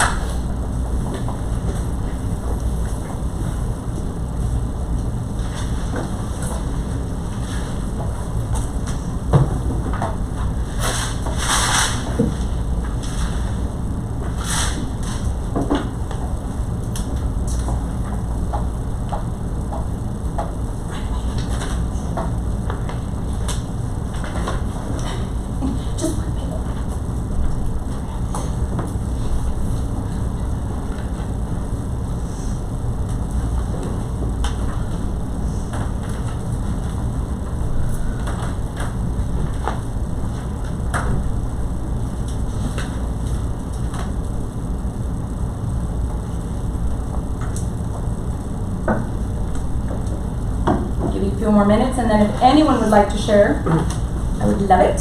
We're all about sharing. Sharing is caring. And it's accountability if you think about it. Everyone should have an accountability partner. If you're not going to do coaching or things like that, get an accountability partner and check in with them, every day or at the end of every week and see if you actually did, and then make it a cost. So I'll tell you, I'm always running late. That's why I don't work with clients. So I made a commitment to my team. If I'm late, I have to pay them all $5 every time I'm late. That adds up. So there's But doesn't deter you. I'm like, I'm sorry, put it on the board. I'm just kidding. So no, but it's tough because it's getting becoming aware, right? So I started putting more clocks in my bathroom, and then I start setting alarms. So I'm trying to do things to because we get sidetracked. I get calls in the morning and this, and then it's like, oh my gosh, I haven't done my hair yet. And then it's like a headband day. There's certain things that I'm having to do to just get out the door. And then by the time I gather my stuff, make my protein shake, get in the car, I'm 10 minutes late. So it's that thing of getting into a routine, right? And then having someone be accountable. Get up earlier. Pre-mixed protein shakes. That's I'm going to cut out some stuff. Well, then, yeah, I need to do that. Put them in a container and then just add the water. No, but a Costco and just buy them. I can't do that. I tried those. They're nasty. Yeah, I know. I'm pretty particular about my protein, but what I am going to do is start actually putting it in the container in the morning, because by the time I get this one I put in and that one I put in and so forth, it takes me an extra 10 minutes just to do that, right? So if I would prepare those in advance and just have them in the shaker bottles, add water, go out, how much would I save? Right. I'd be on time, exactly. So that's what I'm going to try next. But you see what I'm saying? It's just thinking about things like that, because I'm constantly having to improvise. You just made me think of that's what I want to do too. And they actually have, when we had babies, the pre-measured formula. Remember? So you can just have that all poured in there. Because I do a mixture, so it's by the time I get that container, and then I add the ice, and then I add the water, and then I shake it and make a mess, and then I have to clean it up, and then I'm over it. They've even got the little Tide Pod protein now. Are you kidding? It's basically the Tide Pod. But it's got protein in it? But it's protein, just toss it in water. I saw a commercial. Oh, that's millennials are going to love this. Oh, okay, so anybody want to share? I know, what will we come up next? Anybody? Somebody. Come on. Somebody share. One thing. Anything. Just have more casual friends that aren't work related. Seems like everything I do is either lending or real estate related amongst friends. Sorry. Yeah. So then it's okay, so that's the goal, then you got to figure out where you're going to make what kind of friends. Yeah. Right? Because I'm I don't want all kinds of friends. specific friends, so. I like everybody, but I mean, like, who are you going to allow in your circle? Because you are the sum of the 5 people you hang out with the most, right? So it's not that the friends that you're hanging out with right now are not good friends, right? But it's like, what kind of friends do you want in your life? And where are you going to go meet them? Because really all we do is real estate related. Yeah. So you got to kind of decide on that. So that's an awesome one. Okay. Mine is a fitness goal, and I already made it, and I'm already starting it, but it is for next year. I want to do at the Phoenix Half Marathon. Oh. So I'm just starting that. It's not easy. Okay. Yeah. Do you have an accountability partner, somebody doing it with you? Well, my dad, you know, he checks in on me. My daughter checks in on me with it. My husband. I take my dog. Actually, the best accountability partners are your dogs, because I take my dog jogging with me, and so now if she doesn't get her jog, even if we just go for a run the block, she bugs me. So I'm like, oh, you're a great accountability partner. There you go. So things like that you can implement, right? And then it's like, are you going to do like practice? I don't do practice runs because I'm not a runner, so I'm probably not saying things correctly. But I mean, are you doing something on a daily basis to get there? There are a few different training schedules online from different organizations and groups. So they have them for like the novice runner, like me. So, and it's actually pretty, they don't overdo you, you know, but it's still like for me I wasn't working out at all before I started this, you do hit walls, and that's the biggest thing, is overcoming the mental challenges, and getting yourself out there. So that's where like having an accountability partner to like pep you up, kick you in the pants is good. A coach of some kind, you know what I mean? Like, I check on people all the time. I'm like, what are you doing? Why don't you do it? Because honestly, it's just us keeping us from doing it. It's a mindset. It's all it is. We can either choose. My philosophy in life, you can either choose to do it or not. You only have 2 choices in life, right? And if you look at everything as an opportunity, and everything has a solution. Every problem has a solution. You may not like the solution, but every single problem has a solution. You just have to decide on what that's going to be. Anybody else? Come on. Date night. Date night. Okay. Do you have a day you're going to pick? I don't think we can. I think I have to pick like once a week or twice a month. Because it's just too, with both people self-employed, like it's... I'll tell you, we're both self-employed, and Wednesday night's date night. Well, not 3 little kids anymore. So. Yeah, that's a little different. Yeah. But we don't do it enough at all. Like, it depends on how little they are. How little are they? That's all right. Oh, yeah, that's little. And they're running in different directions. But you got good creative. Yeah, we do. And I'm thinking, well, while they're at their activities one night, why don't we go have dinner without, like, you know, we're always crazy running in different directions. So we just have to set it and do it. And date night can be like for us, because my husband is self-employed as well, and so sometimes it's like he's working late, I'm working late, so we just go to McDonald's, and I mean, we shouldn't always go to McDonald's have a burger, right? But like, we just go have a burger. It's quick, it's easy, and we at least got to spend some time together. Yeah. That's what it's about. Of course, making healthier choices. I'll throw that out there. But we have a lot of choices in what we do. Like literally, you either get Mexican or Italian, or we have Sonic, Taco Bell. What is it? Sonic, Taco Bell, and McDonald's. Yeah, that's it. Do you have a Chick-fil-A up there now? In Pleasant Valley, but then I have to drive 20 minutes, and then. But we did that. We did it the other night. We drove to Chick-fil-A because he's all into the chicken and the buffet of sauces. So, you know what I mean? Like, you just do what you do. But it's time, right? You get 20 minutes in the car, then we sit down and we eat. It's not like I don't have to wait for 2 hours to get a meal, and then we can 20 minutes back. So then it is. How many of you are on your phone? And I'll tell you, I'm gonna be honest. Like, I'm all about transparency. My husband, about a year ago, was like, he's not a jealous man. I'm a jealous lady. Like, I'll admit it. But he said to me, he's like, he's never been jealous of anything, but he hates my phone. So just my husband. Do you give your phone a name? No, I'm not that crazy. Not that creepy. I'm not that creepy. I gotta answer I may Michael. be crazy, but I'm that creepy. why didn't you do like a weekend night? We do that too. It's just that during the week, because sometimes he ropes or whatever, we just picked a night that we could do that, because sometimes he's gone for the weekend roping. And usually I go with him. That's still a date night, but I'm on my phone, so it's not really a date night, right? So what I've tried to do, so again, it's disconnecting and being present, because we are not present. No. So we have to learn to be present. I mean, if that's what your goal is. I know that's my goal. And so if you're going on date night or even in appointments, like I flip my phone, or if I'm going on date night, I try to leave it in the car now. Because I'm like, if I can't disconnect from my car for 45 minutes or an hour, like there's something wrong. Yeah. And again, what is being sacrificed, right? You get to choose. So, you know, for me it was I needed to, that was a wake-up call. You know, I need to really reflect on what's important. And even though I was doing date night, was I really doing date night? No. Right? So it's just a matter, things like that, right? So when you look at this, the goal is, okay, put something in, and even if it's just one thing in whatever category, 2 categories, 3 categories, then the next thing would be where are you going to implement, what day are you going to implement it, and then it goes into your time blocking, right? So if you make the commitment that it's once a week, and if you can't do a particular day, you have to figure out where you're going to put it. Because if you don't do that, it's never going to get done. Okay? So then the next one is, you know, we're not going to do this, but I want you to do just a 6-month. If there's any, because I want you to figure out, because this will go 6 months, one, I mean, if you're planning on, I want an investment property, I want to do retirement, or in 5 years I want to take a trip to Europe, whatever that might be, right? But you have to start working on it from here to get to here, right? So I just want you to write down one thing here that you want to make sure that you accomplish in the next 6 months. And it could be, you know, this is a business one, so I want this to be a business one. The previous ones were personal. So I just want one business goal here in the 6-month category.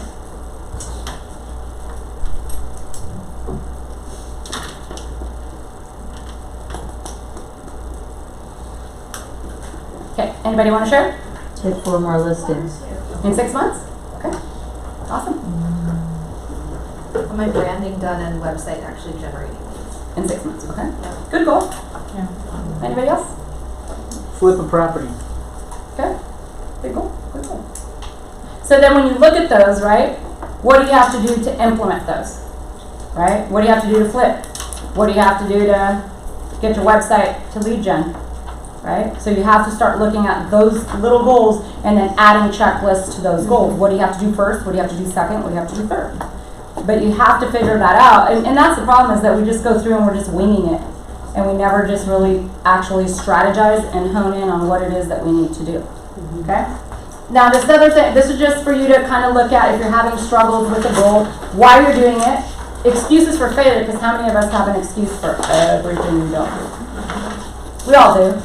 I know I do. It was my back. That's why I haven't been on that damn machine. You know, you just look at all these and you want to just put them down, and this will just help you evaluate and start looking at why you're in it. And I hate the word failure, because nobody really, I mean, failure is a harsh word, right? To me, it's more along the lines, you just didn't do it. You chose not to do it. That's the bottom line. Because everybody can do it if they wanted to. We just choose not to. For whatever reason it might be. But I don't consider it failure. So I'm going to change this one. I don't like that word. So again, I want you guys to just kind of come up with what that is. And then the cash flow budget. How many of you have a budget? How many know what your business costs on a monthly basis? Which budget, but how many of you? Okay. So that's the problem. So you guys think about that. You're all self-employed, and you don't know what you spend or how much you should be spending. That's a big problem. So what you need to do to start, and this should just be something, I'm not saying this is optional. This one isn't optional. You need to actually write down everything you spend. So you have your e-key, $25, right? You have your MLS dues, everything that you pay. If there's anything you pay on a monthly basis, you should know yearly, right? Cash outflows monthly, quarterly, and yearly. So you should know, because then you know kind of how much money you have to make, right, to just cover those costs. And then you kind of can go from there. So we track everything. Like, I know how much money I make. I know how much money I need to spend. But we also figure out, okay, how much money do I want to spend? Because you might not be able to spend the same amount every month, because you might have the transactions until you get to those transactions and you build up that savings. So if you know what that number is, it's the next deal. You might have a little extra money, so you put 2 months worth of that amount in your savings. And I guarantee you I've done it. It just after a while, if you go from that mindset, because what we tend to do is we get it, and we had to pay that, and then we had to pay that, and we had to pay that, and then you're like, okay, I'm out of money. You don't even have money to run your business the next month. Now there's tons of things you can do that in some of the other classes I'll teach that you can do for free that will generate leads that you don't have to spend money on. And that's what we talk about, leveraging your partners, doing all those different things where it's a win-win for everybody. I'm about a win-win. It should never be, and I will never just use somebody to use somebody. Like the relationships I want are to be strong, where it's a win for them and it's a win for me. Because that's the kind of people I want to work with. And so it has to be like, and there's, again, tons of things that I can teach you guys on what to do. But when you're getting those commissions, if you can start with that mindset of, I need $250 just to pay my expenses to run my business. I'm going to talk about personal, because that's a whole other layer that you need to add, right? So start with the business aspect and have the personal, but then you kind of can gauge, you pay for the personal, because you have to survive and eat and drive somewhere. And then you start adding to that account, and then eventually you'll have a good little pipeline and budget to work with. So this is super, super important. And there's different tools out there. Now, how many of you know where your business comes from, or where you want to focus your business? So Sherry, where do your funnels of business? My funnels of business are out-of-town clients. I work really hard from January to April, and I travel all the rest of the time. Okay, so is that just one funnel? Pardon? One funnel, so just out-of-town? No, I have another funnel in my own subdivision. I've sold 22 houses in my own subdivision. So you kind of farm your own? So I market my own subdivision and the ranch. Okay. Anyone else? Okay.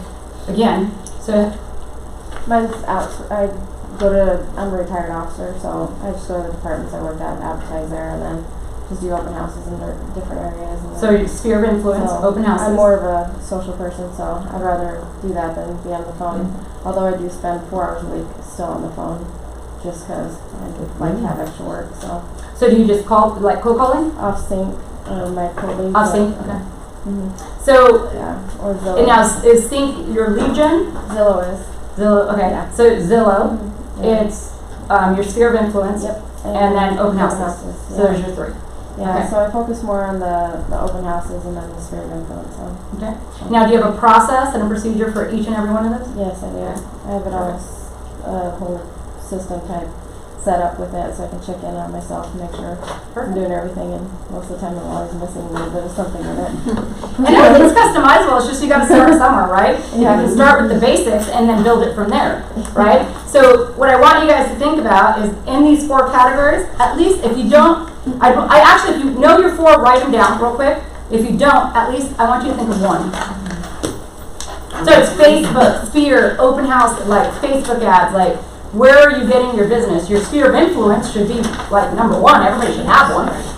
You have a sphere.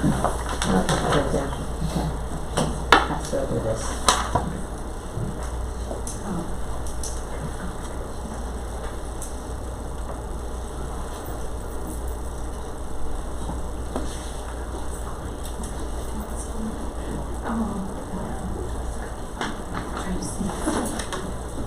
Okay, does anybody want to share? I mean, I get a lot for my real estate. I get it from my lending side, so I represent them on both sides. On the lending, so you do, okay. Yeah. Good one. Anybody else? Most of mine are from referrals. Referrals? And open houses. So and again, we have a process, so our referral business that we've done, and we'll go over that, the process is like, we have a system and a process for everything. The TC, from our TC to how we handle every client to how we do referral business. Every single thing has a process and a system. So, and I'll walk you kind of through just to give you an idea of different tips and tricks that we do. So again, this is super important. Like you gotta know where you're gonna try to target your business. And then from there it is who you're gonna target it with, right? If you're gonna partner with your title companies or your lenders to do some farming or open houses. So that's the kind of thinking you gotta do, and then it has to be on your calendar, right? So how many of you time block your open houses?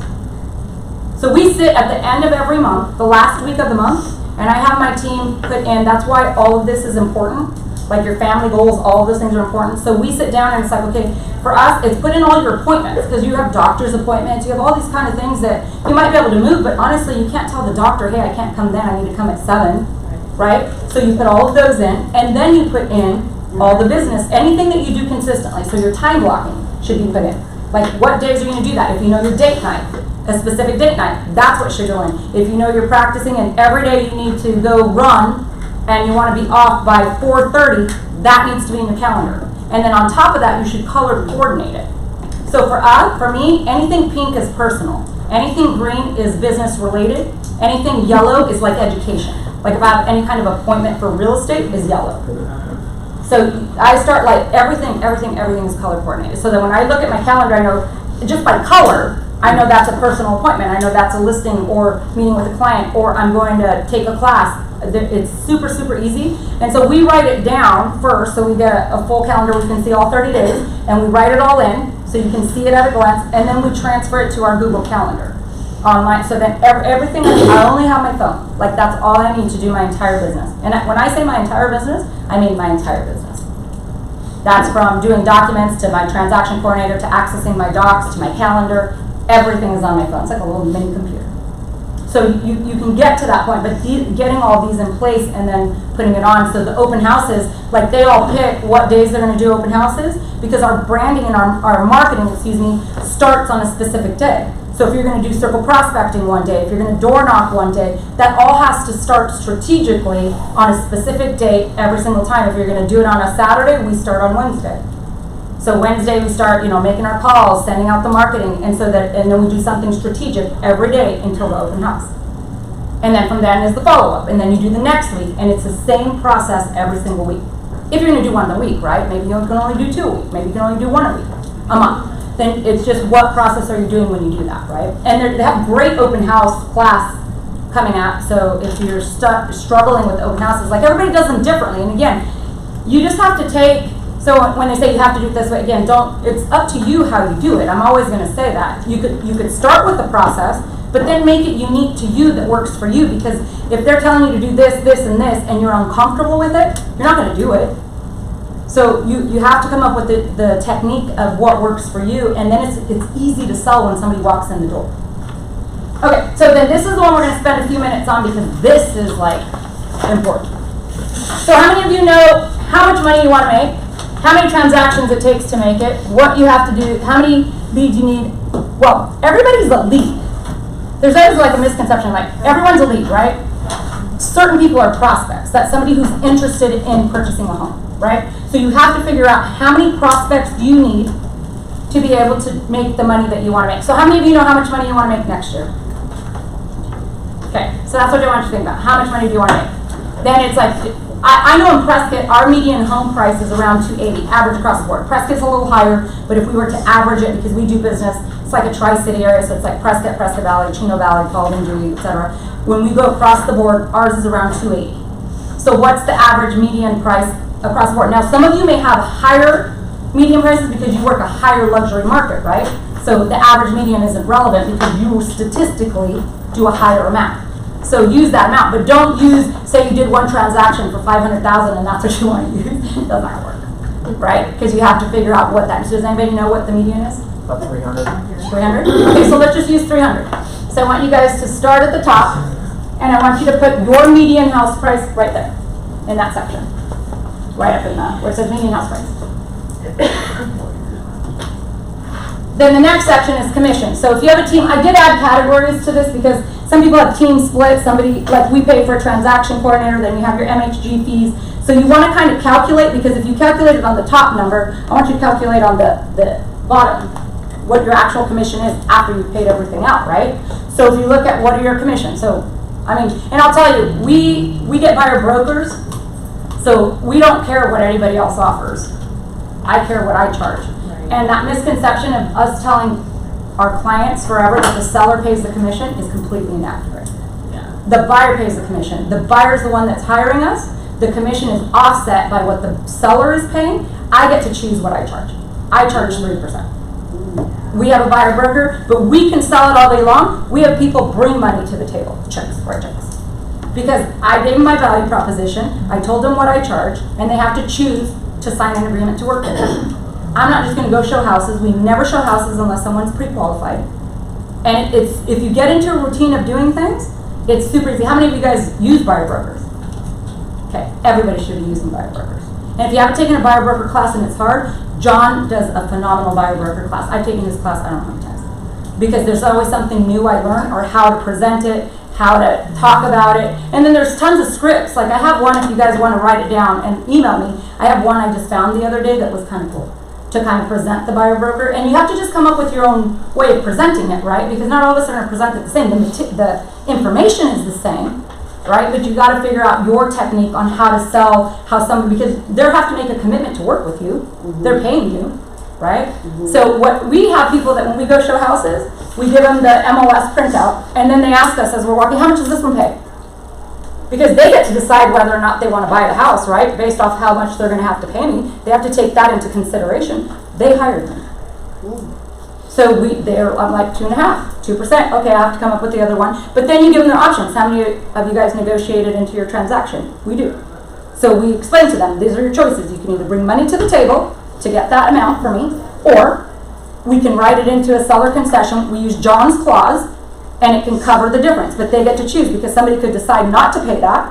A seller could say, okay, I'm not going to cover that in the seller concession to cover any acquisition costs. Then they would still be responsible, right? But then they know whether or not they want to buy that house based on what their costs are, because it's a cost just like anything else, right? So ours is, for us, we're always using our average there, which is always 3%. So then your commission per transaction, so then you take and multiply the median by the percentage and you get your commission. So what is it on 300,000? 9,000? Okay, so then from there, if you have a team split, kind of put that there. And I should have put a percentage here. I'll do that next time, like a line here for percentage. That way you have, because it's not like the formula is simply true. And then, how many of you use a TC? Okay, we do on everything, always have from day one. And we can go over that here in a bit. And then office fees, and that I put office fees, should have been broker fees, like your transaction fees that we pay to MHG, anything else you might pay. So then you get your bottom number, right? So then I want you to think about that income goal. And be realistic, right? Don't put $1 million. You can, but you better work your 2 jobs. So decide there, and then after you have that number, you're going to divide it by your commission per transaction. And once you do that, it should give you a number, and that'll equal the transactions you need per year based off of your income. So anybody want to share that number? You need 14 transactions? Okay. Say that again. So you take your commission here, okay, and you divide it by the income, okay, and then you get your income per transaction, right? So you carry this down, divide it by the commission, the amount you want to make, and that should give you the amount of transactions you need to make that money. So this is just a simple sheet. There's tons of different formulas you can use, but this is the easiest one I found just to get you started, right? So 14, anybody else? 30.49. 30.49, so I would round that up to 31. 31? 34. 34, okay. 11. 11, okay. And again, we're price point, so when somebody says 11, and it could be, and this is the one thing, everybody's always like, okay, so again, it goes to comparison. Only you know what you need for your family, for your goals, for your life. It doesn't matter what that is. It could be 25,000. Who cares? Right? Because it's your goal. It's your number. So I'm like, own it. Right? So anybody else? So I see 34, we were at, right? Or what? 31. 31, sorry. So 14, 30, what was yours back? I'm sorry? 30? 34. 34, hers was 34. Anyone else? 25. 25, okay. And yours was 11. But is everybody using the same number you gave out? And hasn't anybody been in business and have their own average sale? I couldn't answer that. I asked if you wanted to put your own number there, not to use 300. Okay. Yeah, because I know ours is higher, my conversion rate is higher, my numbers are different. Yeah. So everybody could have different, Mine's but sometimes only it 11. goes back to, you might not know. So sometimes it's because we're not always doing business the way we're supposed to. We've all been guilty of it, right? So we might not know what our number is, and that's okay. Today you'll know. To go look and then you'll know. Okay, so then you have equals the transactions you need per year. So now you know the number. So realistic, not realistic, right? Now you have a number. So then from there you take it up to the top. Take the total transactions you want. Now, this is an average. Not everyone needs 40 to 1 ratio. That's for every 40 you get 1. My ratio is 40 to 1. Okay, and that's okay, because I've gotten scripts down, I have different processes and procedures, I give value, so my conversion rate will increase just like all of yours. That's the goal, is to increase your conversion by knowing your value proposition, what you're doing on a daily basis, when somebody walks into your open house, how you're converting them, right? How are you talking to them? What are you offering them? This number will change. So again, this is just a number to help you get started. And then this is where from here you'll start tracking. Okay, I talked to this many people and I converted this many. You'll start getting down what that number looks like. And then I still use this formula, but I know mine is less, so I just use that same 40-to-1 ratio all the time, even though mine is less, because I know that as long as I do that, I'll always hit that goal. Does that make sense? Okay, so so if you take the transactions times 40, that equals your total prospects. So how many you got? 1360. 1360. Big number. Okay. Anybody else? 440 if you use your formula, but 110 if you use mine. Okay, cool. So just 110 prospects a year. Pretty cool. Okay. I got 1240. Okay. 1,000? Okay. Anybody else? Ladies up front? Anybody? No? Okay. 560, 400. 960. 960? Looks like a huge number, right? Okay. So now take your 960 and divide it by 12. Now, before you do that, how many of you work 12 months out of the year? I don't want to work 12 months out of the year. So if you take a month, say if your goal this year is to take a month off, like 4-week vacation throughout, and that could be, so when I say that, it could be a 3-day weekend. So you got to think about that. Like I take a lot of 3-day weekends. That adds up. It makes my 5-day work week, 4-day work week, right? So you need to look at that perspective. So if you're not, I'm not a big vacation taker. Like we don't take like weeks. I'm just not. We're working on that. So that is our goal. So for me, I'm going to say I'm only going to work 11 months out of the year. Okay, so before you do your number, I just want you to think about that. What would be your goal? Do you want to have a vacation this year? If so, then try to plan for it. This is how you plan for it. Okay? So if you can, divide it now by whatever that number is for me, and then put that number there. Because then that's what you need in a month. So now you've taken how many you need in a year, and we are now looking at how many do we need a month. And then I want you to divide that. So I divide it by, now there's 52 weeks in a year, right? But I don't work 52 weeks in a year. So I'm going to, and there's 5, because there's 5 weeks in some months and 4 in others. I just go by 4. Because that extra week kind of, so you can decide how that is. So just to get, again, this is just a cheat sheet. If you want to do it a different way, there's all kinds of ways out there to break it down. This is just something so that I can get you all started if you need this. So you divide it by 12, then you divide it by 4. And for me, I don't work 6 days a week. 7 days a week. I only work 5. And I'll tell you, my friends in Prescott are always like, I don't work nights, I don't work weekends, and they're like, how do you do that? I'm like, I just don't. You don't go to the doctor's office and say, I'm sorry, and they give you a time, and you're like, I can't do that. I need you to be open at 7 p.m. Who does that? Nobody. We allow people to treat us the way we allow them to. When I first started, I had a lot of openings, but that's not what they knew. I'm like, I have this day and this day at this time and this time. Because what was important? My family. Which means I want to be home by a certain time, so I don't have appointments after a certain time. And that's just what's worked for me. And I still did over 27 transactions in less than 6 months last year in 6 figures by doing exactly how I've always done it. And you can do it too, if that's what you choose. But it's the time blocking and knowing what it is that you're working towards, right? And how many days you want to do it. So if you look at that and you're like, okay, you break it down by 12 months, 4 weeks, and then by the amount of days you're going to work. And that should give you how many you need a day. So how many do you need a day? So you have these big numbers. Yeah. How many do you need a day? 1.1. 1.1? Is it? So I did the 12 months, the 4 weeks, the 5 days. Then do I take the 5 days divided by 7 to get? Well, it's a day, so you're dividing it by 5 days. So Yeah. 1. Because it was how many total for the? 1360 prospects needed. Okay, let me just double check that. 1360. Yeah, and I divided that by 12. Oh, sorry, get my calendar, calculator. And I got 113. 113 a month? Yeah. Okay, so 113 a month. And divided by 4 weeks. 4 is 28.33. So I always round up. That's just a habit for me. I'm never going to round down. Okay. So round up, so it'd be 29. And you divide that by 5 days, so you need 6 a day. Oh yeah, 5.6. Yeah, she needs 6 a day. Yeah.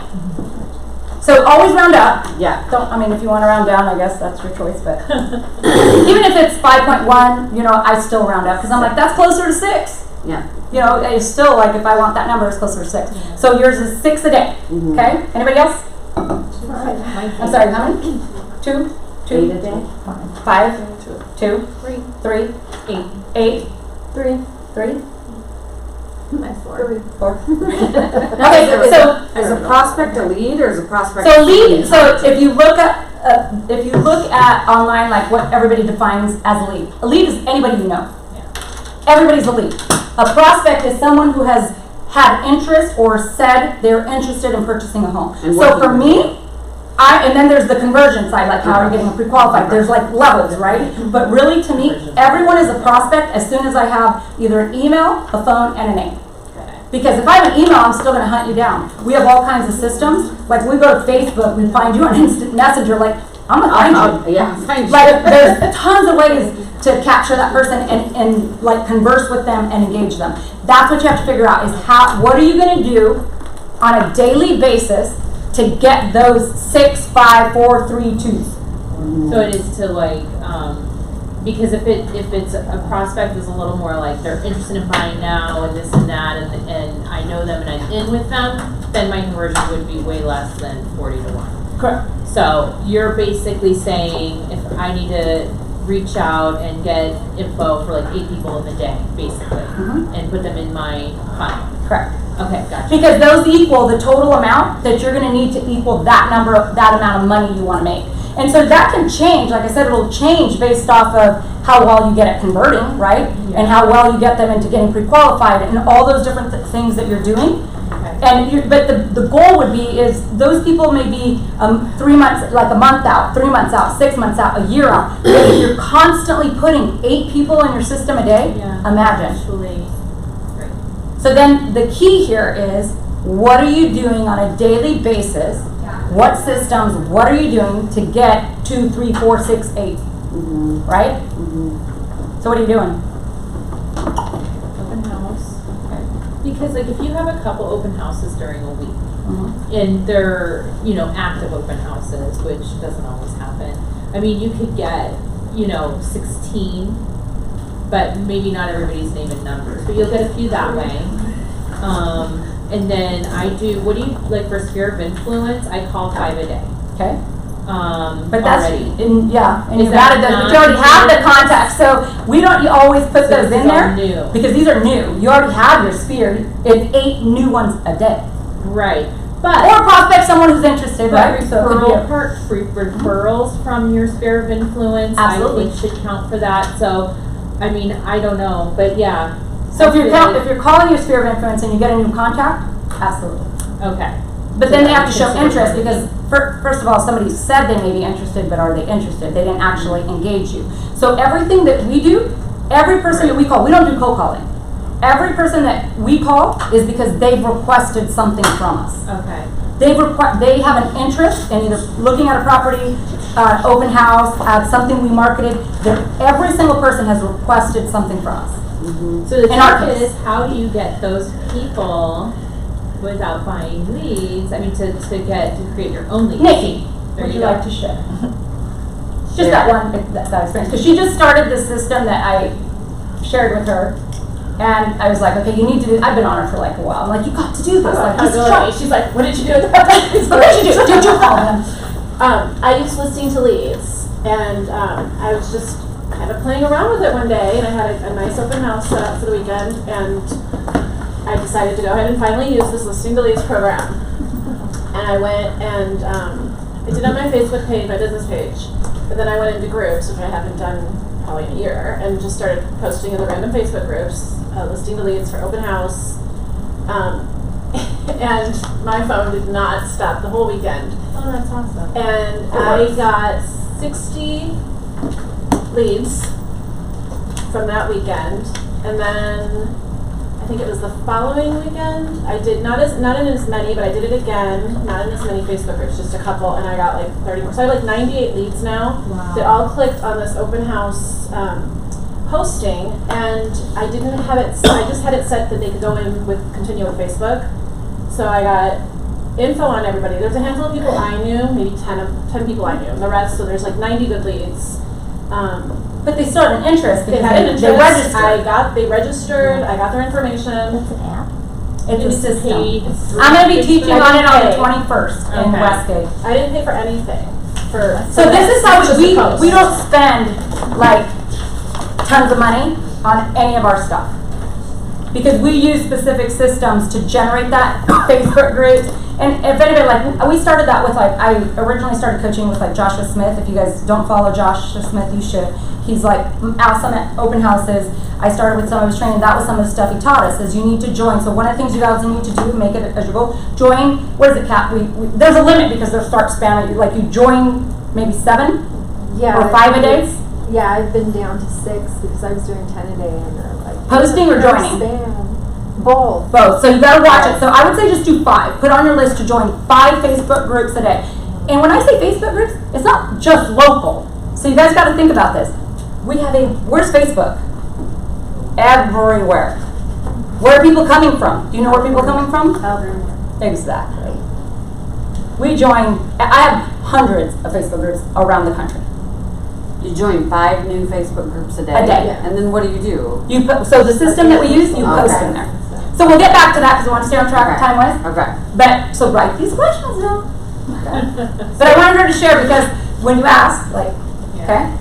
Did you pay for your ad? No. You just posted it. Facebook groups. I just posted Facebook groups. So think about that. Yeah. It's free, right? Free. And the system is free because we're going to partner you with someone. Our lender partner pays for it. Oh, wow. Yeah, girls, all of you, boys, all of you. Like, it's all about leverage. If you think about it, all the leads you get, they get. Yeah. Why would they not want to partner with you, right? It's a win-win. But then the next step to that is how are you converting those leads? Because you could get them all day long. She got 90 leads. It's what did you do with those 90 leads? Did you email them all? What process and system are they on? Like, what is your lender doing and what are you doing? Like, we have, and we'll go over the next, and I'm going to do that next. But it's a process for every single one of them, okay? So now that you all know here, this sheet, you should memorize. You should think every day, and if you put it on a calendar, do whatever you need, highlight it, put it on your hand, put a sticker on your forehead, whatever you need to do, put it on your mirror, right? This number is what you have to have and think about every single day, okay? Then it's like, what do I have to do to get to that number? That's the next step. Okay, so then I'm a K, like, I did a lot of KW stuff as a lender. I'm a KW lover. I'll just be honest, like, I did a lot of their training, family reunion, they had great education. This is one of my favorite tools that they did, and it was smart. So this is considered a 411. So it's like, what do you do in a year, a month, and 4 weeks? That's why I did it the way on the numbers. Because you should be taking, once you finish those previous sheets, your personal and business goals should roll here. So you should be doing one of these every month. And you can get it in you can take this and convert it. There's some fillable ones that I can send you to so that you can just because most of the time this yearly stuff isn't going to change, right? So you're just going to duplicate that sheet. The monthly will change because it depends on what you did last month. So it's funny, I'll tell a funny story. So a while back we were talking about numbers. And it's like, okay, what did you do for last month, right? What did you do for this month? And then it was like, everybody was like, I'm like, your numbers have to roll. Not only do your numbers roll, everything you didn't do last month needs to roll through this month. Like, it doesn't just disappear, right? Because otherwise you never get to where you need to get. So if your goal was 6 a day, and you didn't get 6 today, what do you got to do tomorrow? 12. Exactly. And then if you didn't do it tomorrow, what do you got to do Wednesday? Yeah. Right? So you got to look at it from that perspective. And you should have a log of, okay, this is how many, or a system of some kind, whether it's your phone, whether it's whatever. Okay, I didn't do these today. This is the number for tomorrow. This is the number for the next day, et cetera, et cetera. If you didn't do a task, it goes to the next day. And you have to just tackle them and just start with the first task. And even if that's all you did that day, that's great.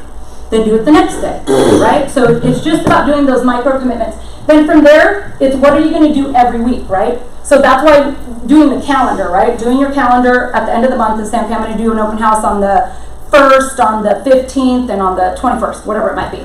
Then you need to put that in your weeks. And then from there, you build your tasks on what you do for each of those things, right? But in addition to that, then that all rolls to your calendar, and then that's where the time blocking comes into place. When are you doing your lead generation for it? When are you doing your marketing for it? When are you doing, all of these different things? And again, it may seem like a lot, but you've got to find a process, because otherwise that's why we're all like, ooh, right? So hopefully, somebody say that? I I said squirrel. Oh, squirrel. and that's what happens. It's like the shiny tool, the next class. And I'm going to tell you, I'm a firm believer of education. 100%. I get 3 to 4 times the CE I need in 2 years, always, because that is what we need to focus on, right? The contract. That's what we're supposed to be good at, right? You can be good at showing a house, but if you can't be good at negotiating and understanding your contract and getting paid, what's the point? So I'm not saying do that much, right? But it's up to you what that means. But what has to happen is that that's why you have to look at the strengths and weaknesses and what you need to work on. So if conversion is a problem, put it in your calendar. Find classes that are going to help you get better at the things that you're struggling at. Don't just take the next class, because you can be in classes like forever. Like, don't do it. Like, I'm just not, don't just think. That's why I want you to analyze all that and then figure out. I will tell you, for us, we take a CE a minimum a month. Because that's why when we opened up Prescott, it was like, we have John come up, and that was like super important to me and to the MHG, was let's offer CE, and that is something we put on our calendar every month. That's not optional. That should not be optional for any of us. We should be taking a minimum of 1 CE a month to be good at what we do, because think about that. If I go to a listing appointment and I say to them, hey, I can protect you like nobody else, because I take 4 times the CE required that a normal agent doesn't take. They're only required, 24 hours in 2 years. I know how to protect you, and this is why. Do you think they're not going to like that? Of course they are. So that's, again, value proposition, right? We put that in our value propositions when we talk to our clients, buyers or sellers, right? So you just have to come up with ways to do that and then roll it into here. So I would recommend that be something you put on your calendar. And there's so many to pick from. I mean, it doesn't matter where you are. They're offering at MHG all over Phoenix. I mean, you guys have a great, option on classes. Us, not so much. But we still get a great class a month, so that for us is good. And then your tasks, like I said, you just want to do your daily little tasks and things like that. And that goes to your personal stuff too. Like I said, personal is super important. Now, this is my sheet I created, and this is something that I did with John Cheplack. We kind of came up with this. And I have another one next to it with the 135, which is another KW thing. Big thing that they use. But I went to this instead, and I put a few in here because for me, not everyone is going to use the same sheet, right? I wanted you guys to have a few different options, just because it's not, everybody shouldn't be doing everything the same. The other one might work better for you, this one might work better for you. Again, I'm a firm believer in declaring what it is you're going to do for the month, and this is more of an accountability sheet of this is what I'm committing to. I'm going to achieve, if I achieve this, and it can be personal too, right? Like if you're trying to save money, if you need to pay something off, whatever it is that you might need to do there. What is needed to accomplish this goal? And then 3, so it's very similar, the 3 things you're going to do, and then who's going to hold you accountable. Because accountability is huge. It really is. I don't know how much more I can emphasize that, but having somebody to kick you in the pants and say, hey, what did you do today? Is huge. And so it just keeps you more on track, right? When it's like anything. When we had it, I don't know how many of you had a job, but did we not have to answer to someone, right? Same concept. The problem is we get into this, and with certain personalities, it's really hard because it's easy just to be like, because we're just afraid to do it, or it just doesn't get done. So having the accountability partner, or getting into a coaching program, whatever you guys need to do to get you where you need to be. I thought you were raising your hand. What do you want to say? Can I have my accountability partners, my bank account? Absolutely. Check it every day and be like, when it goes below, hey, you can do when it goes below, I know mine, if it goes below a certain amount or a certain amount comes out, it notifies me. Yeah. Because then I know I need to transfer money, or because we have different things coming from different places. So, heck yeah. You can do just whatever works for you. Just, again, everybody's different, so, and everybody needs something different, right? For different reasons. We're all different. So then you have, again, the 135. So I would just say pick one that works for you. I don't think this one is negotiable, personally. This is a great cheat sheet. You should fold the page on this. Everybody should do the previous stuff and roll it to this page. This page, to me, is should be your Bible, or whatever it is that you do. So what's 411 again? So it's a year, a month, 4 weeks. A year. So you're looking at your goals at a glance for the year, personal and business, a month, and then every week. So you would do this form at the end of every month for the following month. And that's why I'm saying if you have it in Word format, there's PDF fillers, like PDF that you can just fill it out. So you would fill it all out, right? And then just make a copy of it, and then transfer all this stuff so you have your January, February, March, etc. Because these will never change. These would change if you didn't get done what you did, what you need to do the month before, and these will roll based off of what you didn't do this week to this week to this week to this week. Sure. I live by this. I have ever since I've been in business. But at the bottom of my 411 at the end of the series of 4 weeks, I put what money I made, what money I spent, and you can keep everything on one sheet of paper. I've done this for the whole 8 years I've been a realtor because I'm also a KW person. And that one and the 135 are the 2 forms I use all the time. And I have them in apps if anybody needs them. But I would put on the bottom of your 411 how much you made and how much you spent that month to make what you did. And if you want to get crafty, you can put it on the back. So if you did a binder, put your budget on the back, like I'm saying. If you want it on the front so you can see it, but just but if you want it electronic, you want it to pop up each time. So if you planned on making, just be easy, $10,000 a month, that's $120,000 a year, and you only made $8,000 this month, you're $2,000 short to go into the next month. Correct. And you know that at all times. So what app are you using? Well, I have the 411 goal sheet from KW. I just came Yeah, but sometimes they check people off of that. Like we had some Oh, people no, that I have it on my desktop. You mean you just have? I pulled it, yeah. I pulled it. I pulled all their actual forms that are on my desktop. Okay, so yeah, the forms, but it's not like an app. Oh, well, not like an app. No. Okay, it's a thing that you can keep redoing. You can keep redoing it though. So if you could share that, that'd be awesome. I do it all the time. I can do that. Yeah. So would you guys like that one? Yes. Okay. Do you mind sharing it with us, Sher? No, not at all. No, not at all. I'll share it. That's why this is collaboration. Like this is what we should all be doing. You know what I mean? Like I use Buffini. I like Buffinis. There you go. Because you can put the goal in and it breaks it all down for you, and you can see where you're at. Is that an app? I used to do that one too. I used to Buffini CRM. Yeah. Oh, that's okay. Yeah, but it's like $20 a month, and it tells you like if you put in, I want to make 100,000, it'll tell you like how many phone calls you need to make, how many meetings you need to have, how many pop buys you need to do. And That's if you do pop buys. Sorry, I'm going to emphasize. Like I don't do pop buys. Me either. So you could use that, but instead of pop buys, do what it is you're going to do. So don't look at the app and be like. You can change it up too, I think, to meet your goals. There's categories in there, extra categories, yeah. So in the back of here, in the resources, there's a couple other ones, like CTE, there's another one, I can't remember the exact name, it's SI something, SISU. They're kind of like some are $25, some are like 40, but they're apps on your actual phone too that you can use, and there's some that are pretty cool. And the so just depends, find one. Free. Yeah, the 401 is free, and you can actually shortcut it on your phone. So there's so many different things you could do if you have a budget, right? So if you can implement and put $20 in the budget to pay for the app, that's great. If you can't, then use this one until you can. Whatever works for you, right? And Buffini, all those systems are great. It just pick the one that works for you. So again, those are cool. And Miss Keisha, it's your turn. Krisha, my brain. Sorry. It's all good. It's the joint covenant name that's not very easy. Come on, my brain. Pretty neat. It's okay. Hi everyone. Since you put the whole, I did. You know what? I did film a brochure because we didn't have very many. Okay, cool.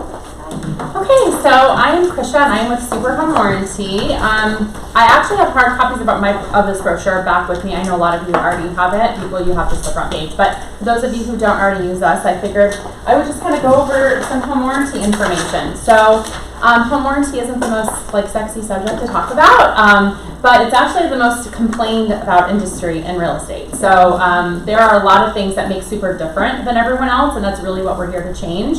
So we've actually been in the Valley for about 2 years, but we're a Silicon Valley-based company. We've been around for about 6 years, but here in the Valley for 2.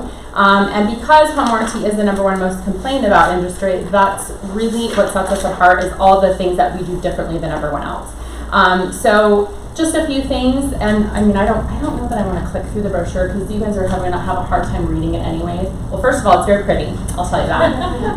It's pretty. It's easy to read. It's easy to understand. That's actually really important because some of these other home warranty brochures, even I'm confused by them when I'm trying to go through and trying to figure out comparisons to us and that, what's included, what do I add on, what are the limits, what are everything. It's very confusing and almost hard to figure out. So anyways, just quickly show you that kind of, and like I said, I have the hard copies of it, but I do want to go over just a few of the main differences with Super compared to everyone else. So we actually do our scheduling in-house. A lot of the problems come with the contractors, right, on the contractor side. That's where a lot of these breakdowns really happen on lines of communication. So typically you place a claim with a home warranty company, they'll just send the claim over to a contractor, and then they just take another call, right? Like they just hand it over the fence, give it to the contractor to schedule. So that just kind of cuts the home warranty company out of the communication there. So we actually don't do that. We handle all the scheduling in-house. So because we're a Silicon Valley-based company, we've got the technology side of it is amazing. We've got a great app. I know some of the other home warranty companies do have apps as well, but ours is just really intuitive and really easy to use, as well as our online portal for the agents, for you guys to place orders and then for the clients to place claims as well. So what will happen is when they place a claim either through their app or through their online portal, it's actually going to come up and say, what is your breakdown? And there's a drop-down box. What is your availability tomorrow? What is your availability today? So they're actually picking windows of time, and then we're going to find a contractor that fits those windows. Now, for some reason, there isn't a contractor available during those windows, rather than having them sit for extra days. We will maybe sometimes go back and say, we couldn't find anybody during those specific windows. Do you have any other options? So we really try to work with them and getting the scheduling that they're looking for. So that just keeps us in control of it. The only time that they would be contacted by a contractor is if they have to go out like a second time. Let's say we had to order a part and then we had to go install it. They're just going to work directly with the homeowner rather than us all facilitating that. So that's the one big difference. The other difference is that we only use 4- and 5-star contractors. So we're actually able to afford higher quality contractors because of the way that we pay them. So we pay them for their full time and material rather than on a flat rate. And until I got into this industry 7 years ago now, I worked for another home warranty company prior to this, but I didn't know that. So that's where a lot of these things actually go wrong, because they're working on what's called a flat rate. So they're going out there for literally pennies on the dollar. So they're going out there, they're getting paid $200 every time they go out, no matter what the repair is. So even if it's a $3,000 HVAC replacement, they're literally getting paid $200. So they're incentivized, right, to do the quickest, easiest, fastest, cheapest repair to get out of there and get on to the next call. So it's kind of a really backwards way of taking care of the client.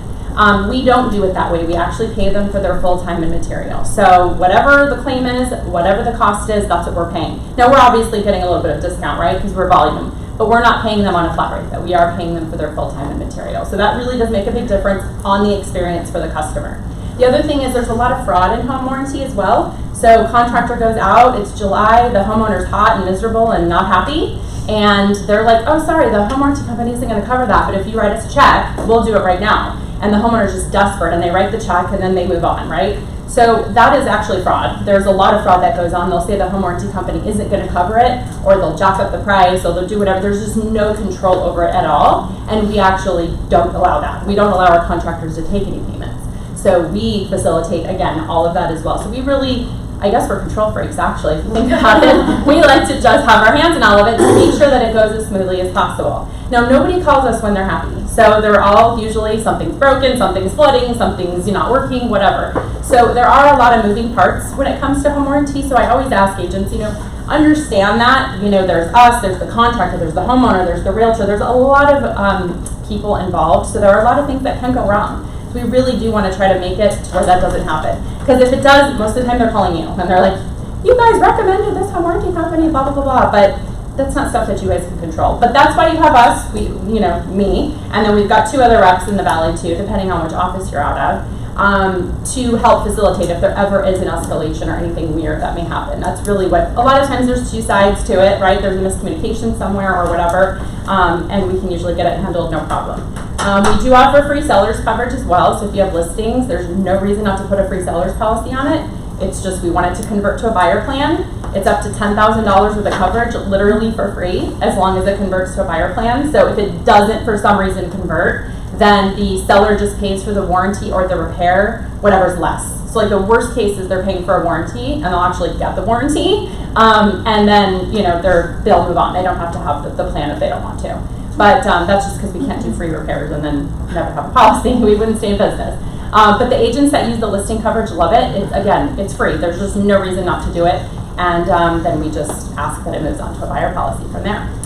We have concierge. We've got a lot of really great things. So for any of you that do luxury, we don't have a lot of add-ons. So square footage add-ons, high-end appliances, all those kinds of things. Those are all included in our premium plan. So $624 is really, really reasonable.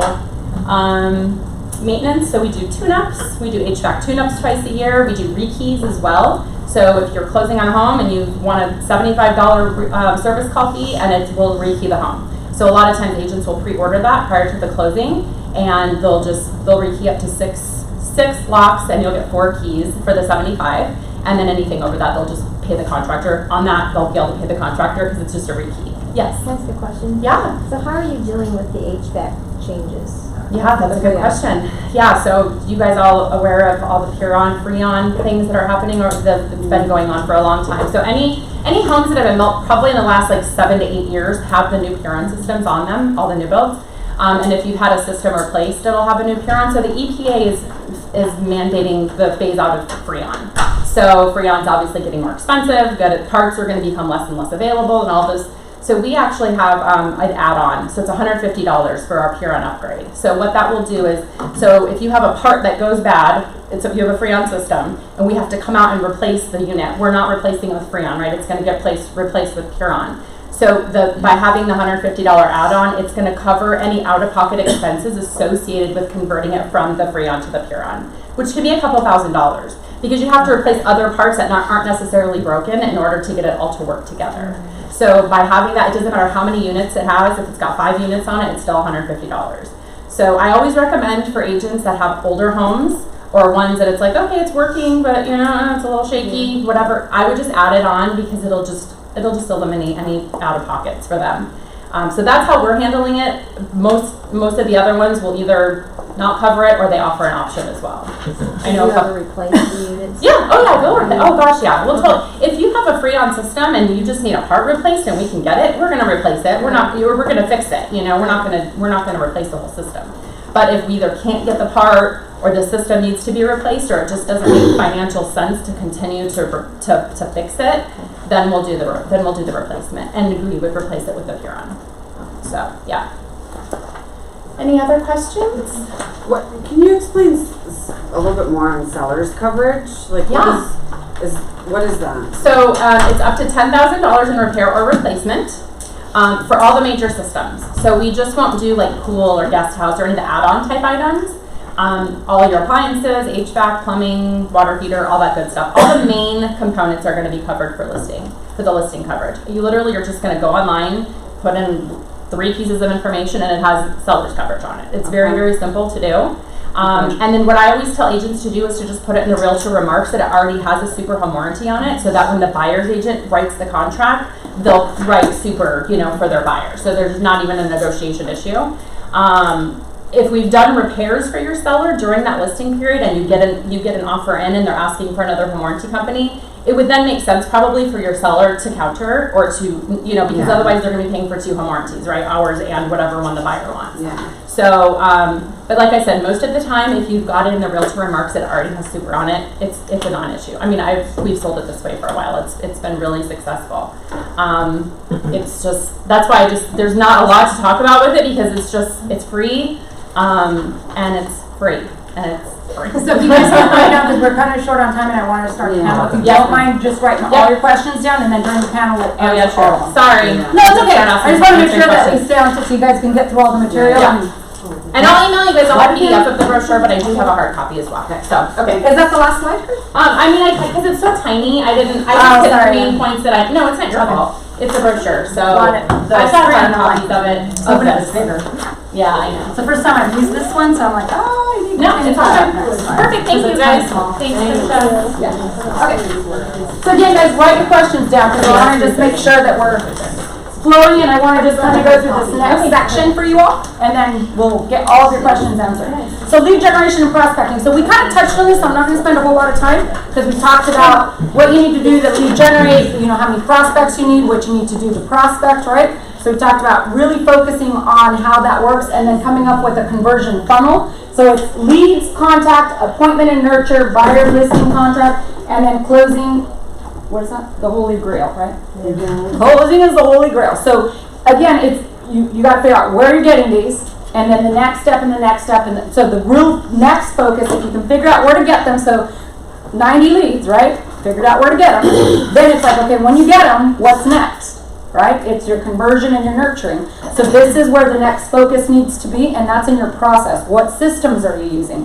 What process are you implementing? And then once you've done that, it's the same, you should be doing just modifying, right? The same process, the same system for a buyer, a listing, an open house, you should be doing consistently across the board. So once you get into a rhythm, I'll tell you, it is actually pretty easy. Just gotta start. This is just, again, for those of you that are struggling with like the time blocking or figuring out what you need to do, what times you need to do it. And of course your schedules are all different, right? But this is just kind of a little cheat sheet that I found. I'm all about infographics, like I like those better than it's like line. So I came across this one and I thought it was pretty cool.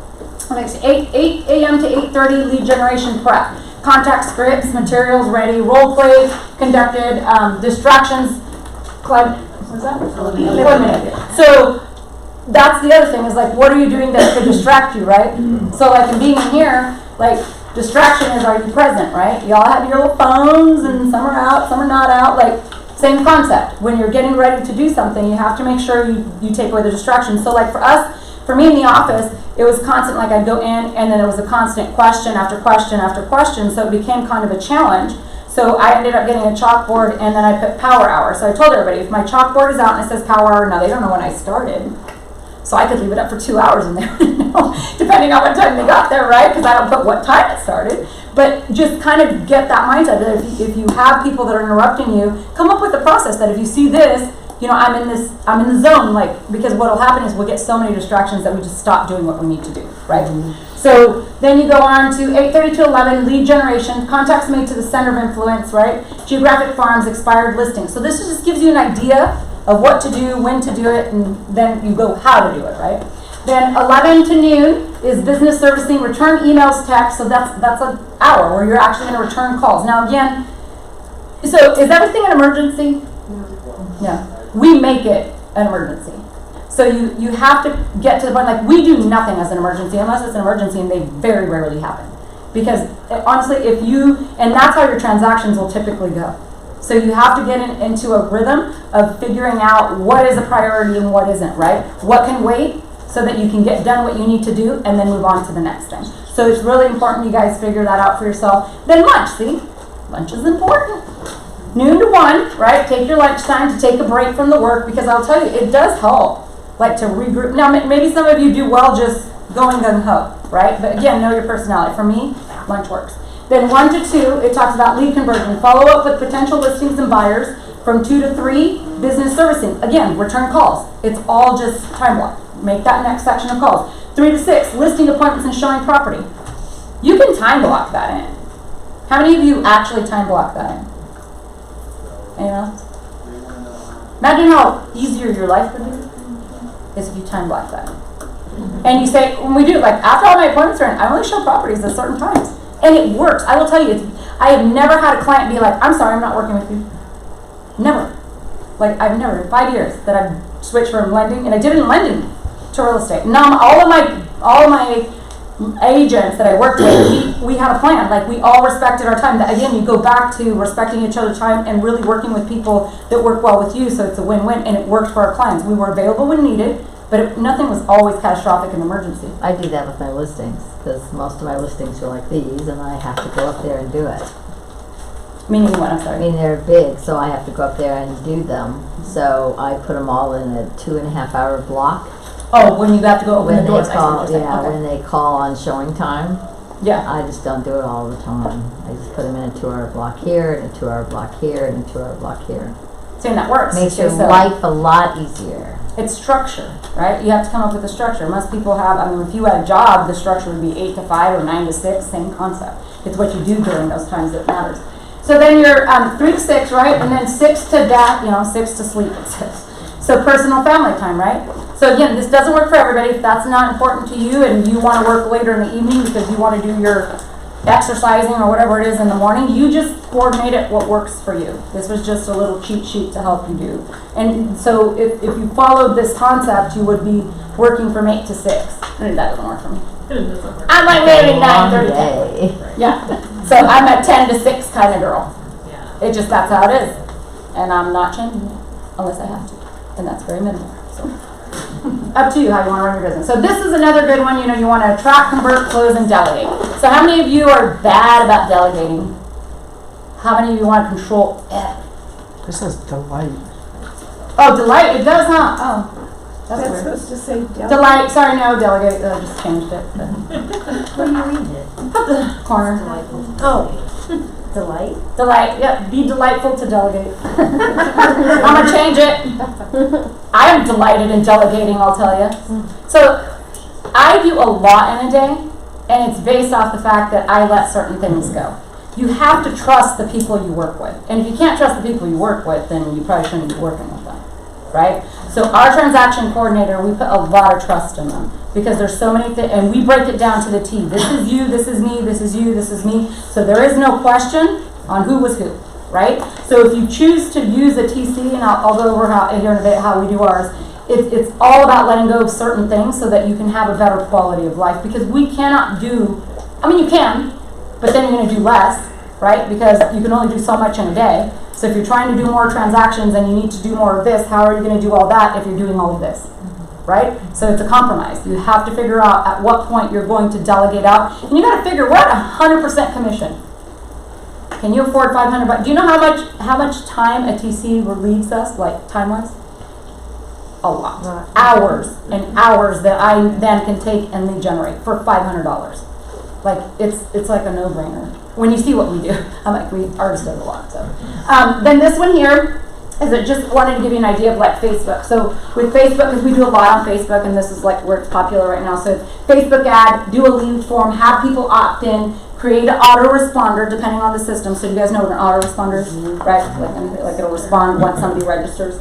And then have a response, show homes, close escrow, and referral and reviews. So if you kind of think of that concept and then integrate your processes in between, it's the same thing for anything that you do. Okay?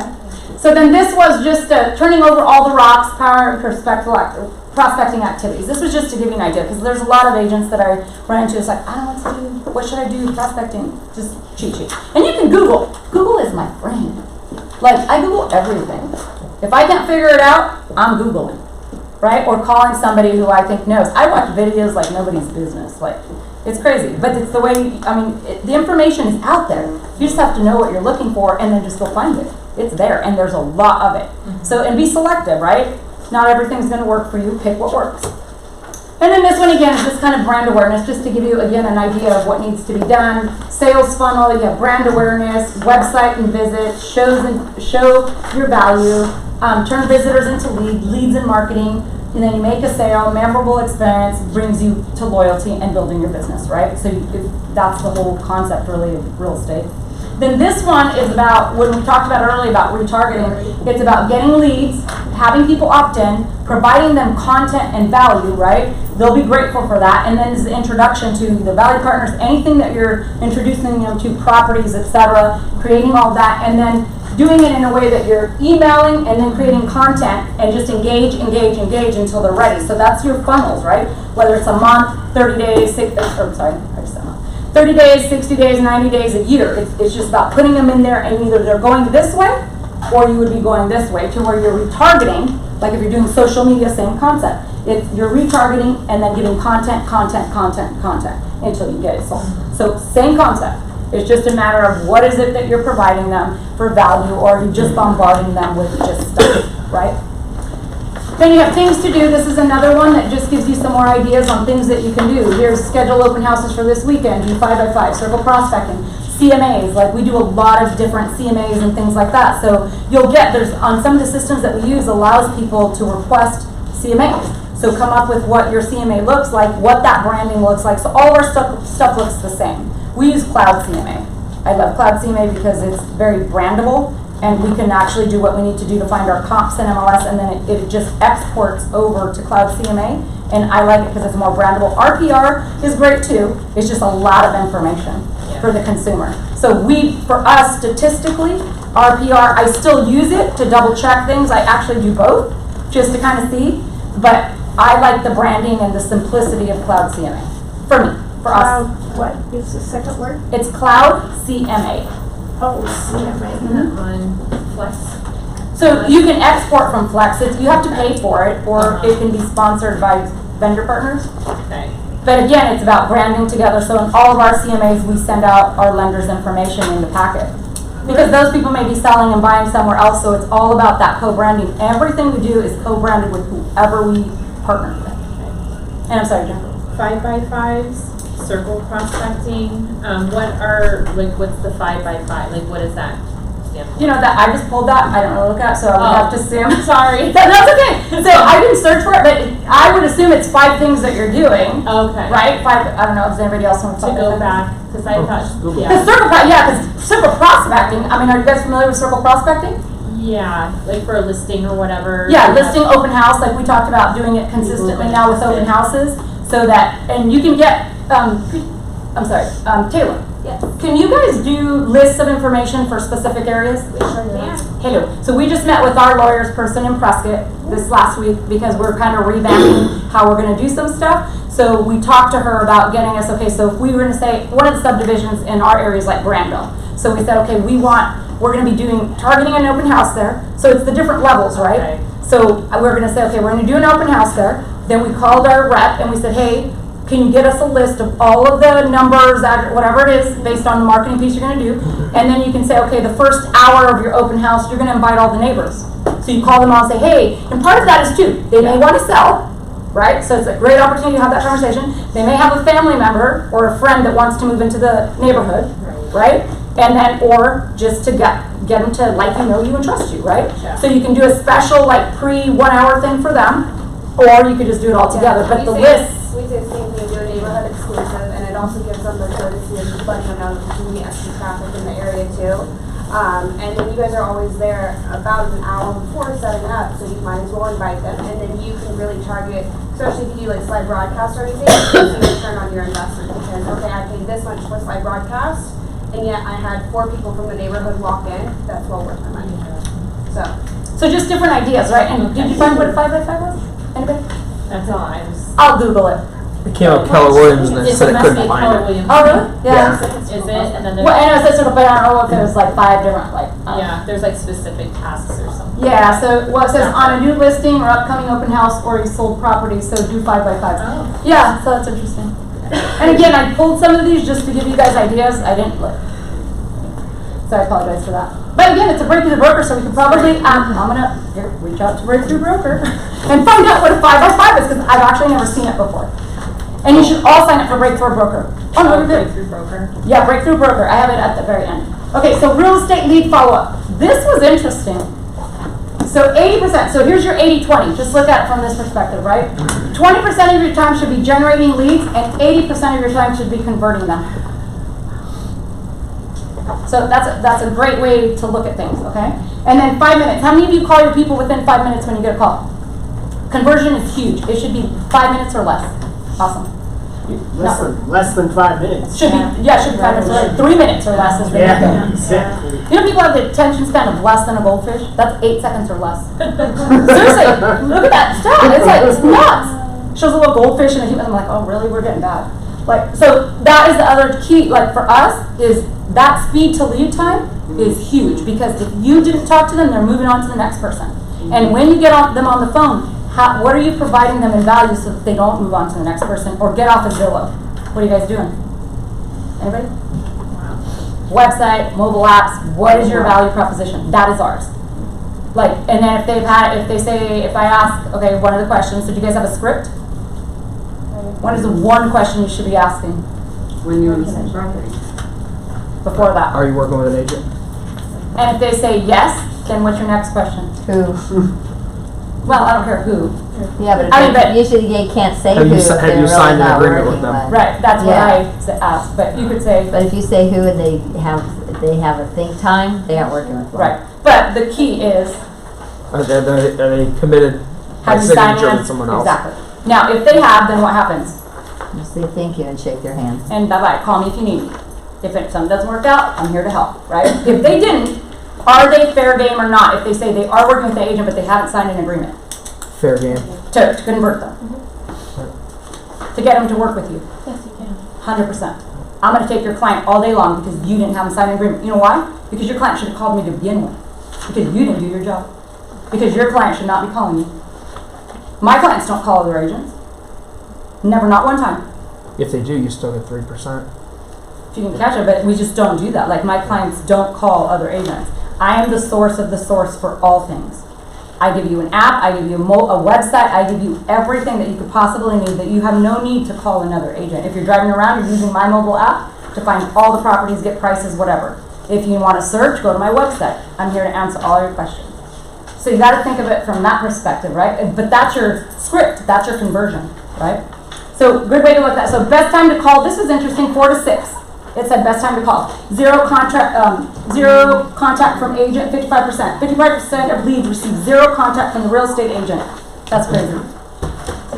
And then 6 times qualified lead in the first hour. So again, it's when you can get someone on the phone, what are you doing to get them qualified, whether they're paying cash or what are they doing, what are they looking for, what are you saying, and are you getting them connected with a lender if they need to qualify? What lender are you working with? Preferably VIP. And know their systems. That's why when she says she has the mobile app, have it on your phone, I'm going to share it with you, or I'm going to, the branded page is huge. Like, that's awesome. You can just share it with them, get them pre-qualified. One of the things I've always done as a lender was always, and then taught people is like, if you just allow the consumer to do it, they may not do it. So my biggest thing is always ask for permission to share the information with the lender, just in case they don't call. The lender has the information to be able to call. They initiate that conversation, and it works like 9 times out of 10. So just make sure, you always have to ask for permission, but I always say, hey, would you mind if I shared your information? And they're always like, sure. Because if they say no, what does that tell you? Who? Like, okay, well, let me know when you're ready. You know what I mean? Like, I'm not going to spend time trying to convert them if they're not willing to get pre-qualified. Like, put them in the pipeline, figure out what you're going to do with them, move on to the next one. We have an email template that our agent partners use that they love, and it connects us with the client, and it's like, introduces everybody, we plug each other, and then we respond within 5 minutes to the client so that they know that we're on it, we're here to talk whenever they're available, and we try to schedule a time that works for them.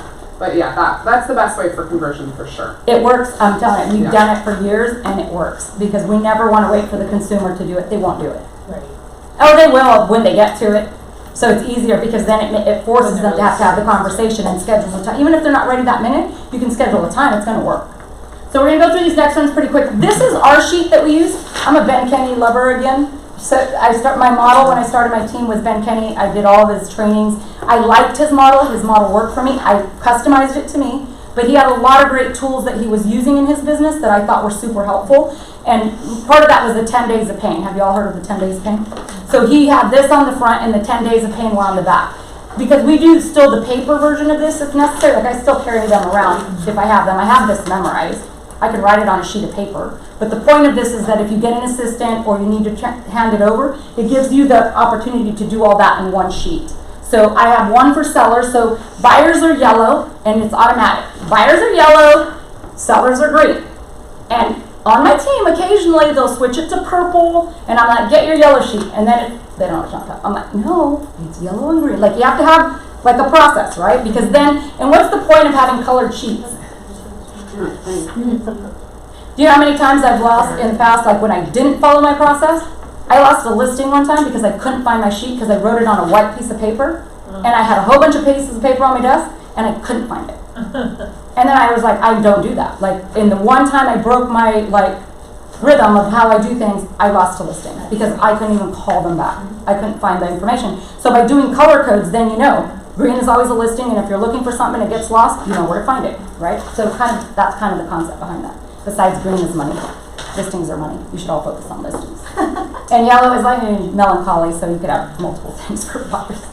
So those are kind of cheat sheets, and then we're going to go through this really quick. So the 10 days of pain, basically the rule on 10 days of pain, and I'm going to send you guys the entire 10 days of pain. You can get them off Market Leader, like anything I pulled that is on those sites. So 10 days of pain basically says that you should do something for the first 10 days. If a lead does not get in touch with you the first 10 days, what tends to happen is that people want to beat that lead to death. And so they're so focused on it because they got a contact, they're not working on getting more. But if that person isn't responding within the first 10 days, the rule of thumb should be they go on to a drip, and then you move on to the next one. You should be doing the same 10-day process on every single buyer and seller that you get. Everything should be 10 days, conversion, right, if you're getting a lead. So and the good part about this one is it gives you like day 1 you do something, day 2 you don't, day 3 you do, day 4 you don't, etc. And what you want to do is also talk to your lender partners or whoever your VIP to see, like, I will do day 1, but I may not, none of us are going to do something on day 2, but you don't want to bombard your consumer, your client, right? So, or your prospect. So what you would do is say, okay, I'm going to do this on day 1, nothing on day 2. The lender is going to do what they send out on day 3, preferably, something co-branded. Then day 4 you may skip. Day 5 you're going to make a call, text, follow up, send an email, whatever it might be. Day 6 you're going to send a list of properties, right? Then you just come up with what that is. Now, this particular one gives you, and I cut it off there, but it gives you what to do. So it gives you phone scripts, buyer call, create an urgency. So when I share this with you, it actually has all the templates you can need to give you an idea how to set it up. So it has all the emails, text systems, things that you can put together so that you can create your 10 days. So that would be a start. Like if you're going to do anything, and if you don't have drips and stuff set up, just do 10 days. And then put them on a drip, like check them every month. Send something useful, or make a call if you have the phone number. So we'll send this out to you. And then these we're just going to go through really quick because we're like a few minutes over and I want to get to the panel before we're done at 3:30. So how many of you have all these accounts? Instagram, Pinterest, Facebook, LinkedIn, how many of you are leveraging? Okay, so this is just these are just cheat sheets, and we can, if they're not real clear, we can send them so we can share all the PowerPoint with you. These are just great times. This is just research I did, and I pulled the infographics on best times to post, when not to post, days to post, etc. So this will give you a cheat sheet that if you're struggling, this would be the way to start, right, on there. These are just other stats that I found regarding Facebook, Twitter, Pinterest, and Google Plus is going away, or already went away, didn't it? Yeah. So your focus should be those systems. And if you haven't set it up, start with one. I would recommend Facebook, and then Instagram and YouTube are my 3 top. If you're going to do 3, it would be those because you want to get your videos out there and all that. And then Instagram, there's so many people on Instagram now that those are like your 2 top platforms. Is that what, Liz, is that work? Like, that's what I've done, yes. What I've heard in all the studies classes. Yeah, you definitely want to use your content on multiple places, but you don't want to use the exact same thing at the exact same time. So even if it's a week later, a week early, you can use the same content but repackage it in different ways because all the algorithms now recognize when it's the same exact verbiage with the same exact picture. So change it up. Yeah. But those are the main big ones is like your Instagram. That's where you're going to find a majority of people on. So if you're going to focus on something, focus on Facebook and Instagram. And then, like I said, YouTube. So this is, again, gives you a little calendar of things you could post. Like say on Sunday, you could do homes just listed this week. It just gives you kind of a little calendar of things to do. If you're struggling on what to put on there you go. Start with that, right? Something's better than nothing.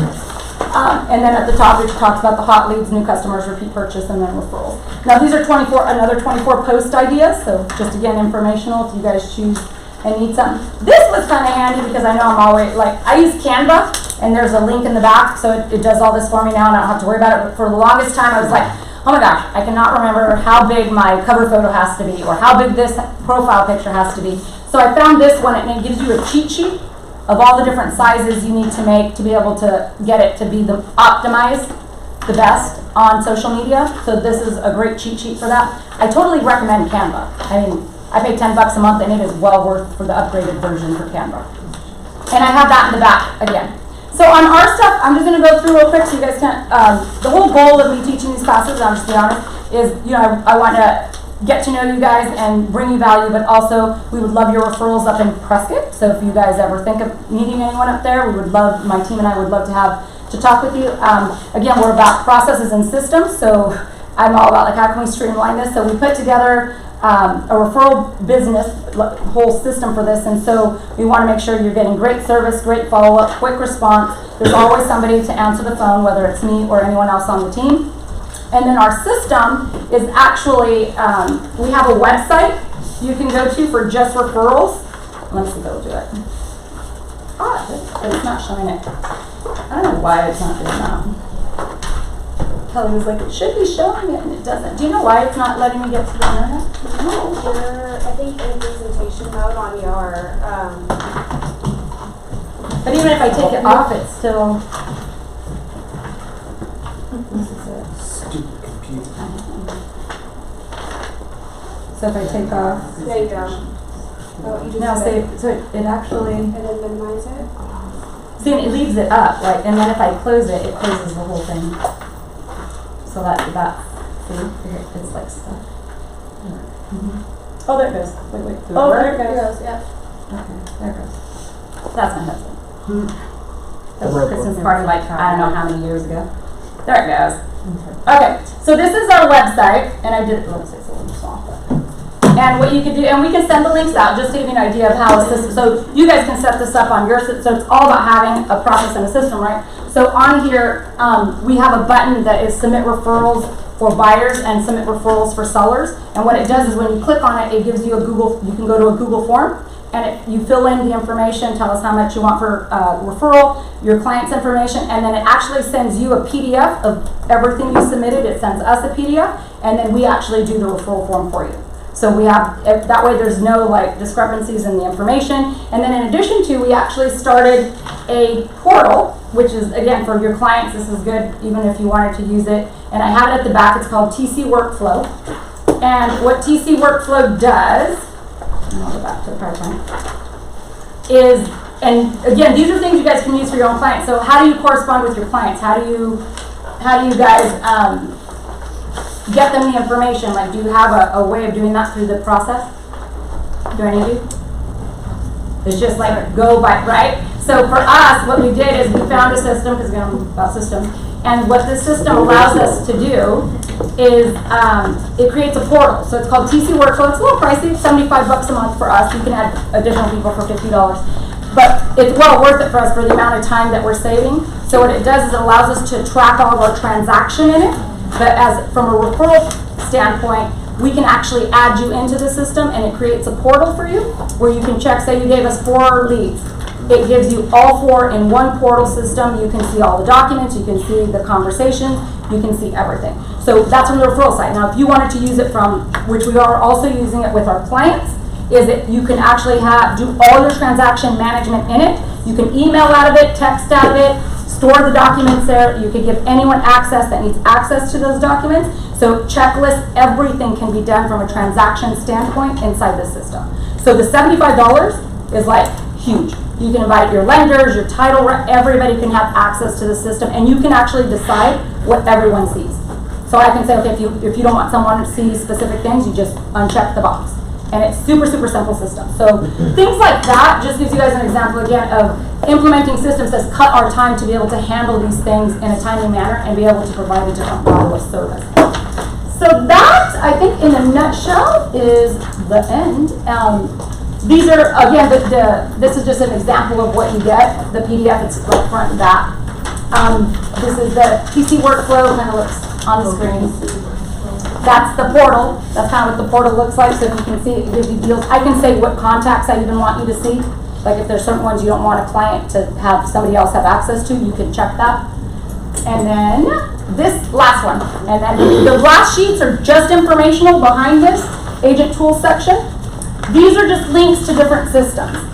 So see, so these 2 top ones are for tracking, business tracking, like if you want to track numbers and things, those were just systems you could use. LionDesk is the database management CRM that we use. Listing to Leads, that's the system we're talking about that we're going to train on in 2 weeks. So don't sign up for it. You could go look at it, do whatever, but if you want, now if you want to pay for it yourself, absolutely, but I would love to have you guys partner with a lender. And VIP and I will be talking about that, because that's what we do in Prescott. So you guys, we have a few locally, but we want to make sure that we get you guys connected with the right people. And then Pro Agent Websites is the website that we use. Now, we have a discount in Prescott, but it's because what I negotiated for our office. If you're interested in this, I will contact him and see if we can get a discount offered for you guys. So normally it costs like $79. We pay $59, and then we partner with our lender, so we pay $30. So it's our website. It does have a CRM, so if you don't use one, start with the one that's there. It also has the mobile app and everything in it. So this is a great tool. Partner with your lenders on that too, and we can talk to Liz about that. Breakthrough Broker, again, this is the one I was telling you that's free, but you can sign up with Taylor as well, so you can co-brand. There's tons of stuff. You need flyers, postcards, tons of stuff in that system. Canva, again, that's another, like, you gotta have Canva. Like, if you're marketing and you're doing listing, you gotta have Canva. I'm just telling you, you're gonna have to put that in your budget. That is like, I think it's $10 I pay a month for the upgraded version, and you want the upgraded version because it, 10?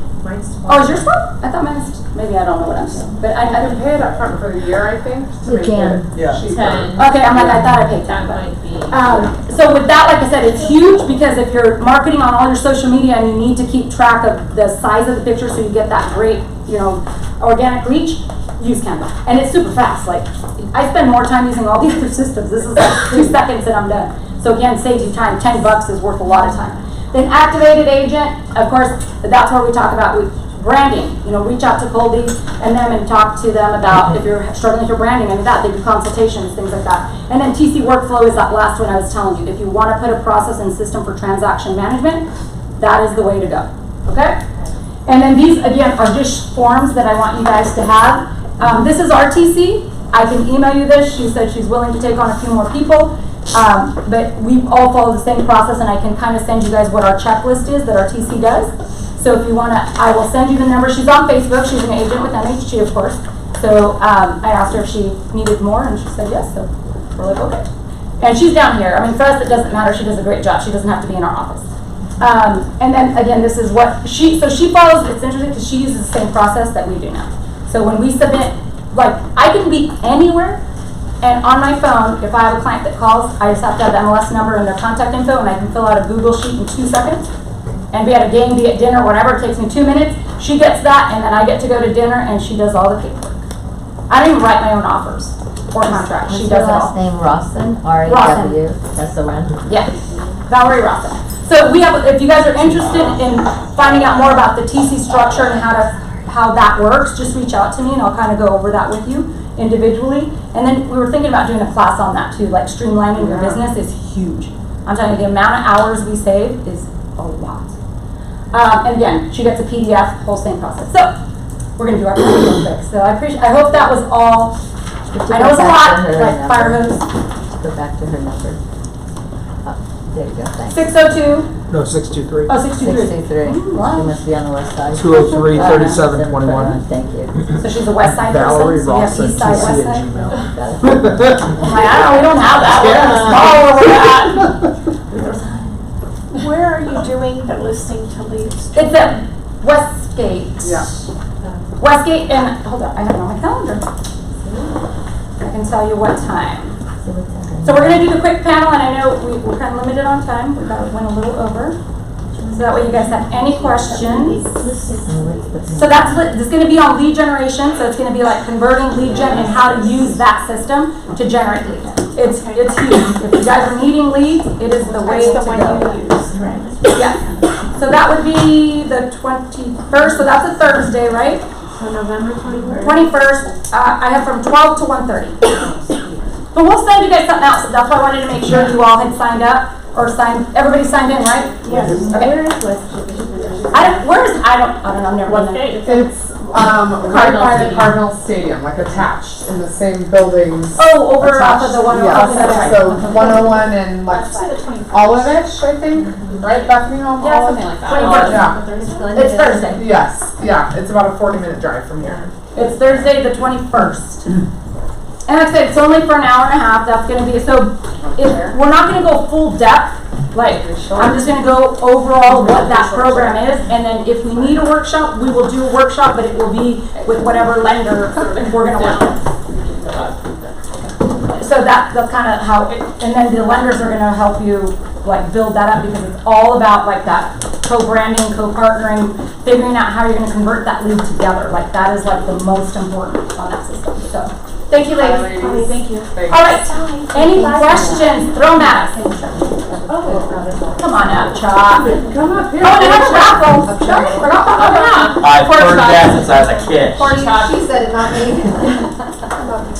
Come on, Chuck. Come up right here. I'm good. Good? All right. Fire away.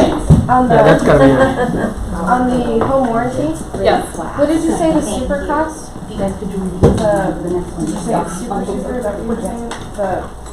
If somebody asked for everything to be covered, because I have a lady right now that's charging a fortune and she's not. Like the premium plan is $624 $624, that's for the home. So the only thing you add in is like a pool or guest house or things that are just truly optional. Okay, so Yeah. we're at 1,200 right now, so you're just way better than. Well, Right. Yeah, they just moved it up. Especially if they add on. Yeah. There's And add-on. then I'll send you an email for this. Saltable smart. Yeah. Yep.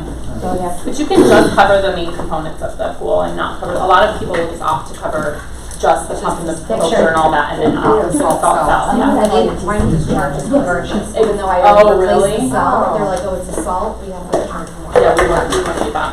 Well, before a few more leave, can I interrupt for 1 second and have you guys draw? I have 2 books. So when I said I'm going to write a book, I have an agent. I have an agent, and we're actually working on marketing. He writes like phenomenal books. Like I've read his books, and it's on leadership and growth. And so I have 2 books. Just wait. That I'm going. Oh, that I'm going to raffle. Did you guys have it? No, I just, I didn't know. So we're going to pick a few. Sure. Gabriel. Jamie, we'll get it to him. So again, this is the sensational leader. There is a lot of information in here that is like helpful for all of us to grow. So I wanted to give those out. One more.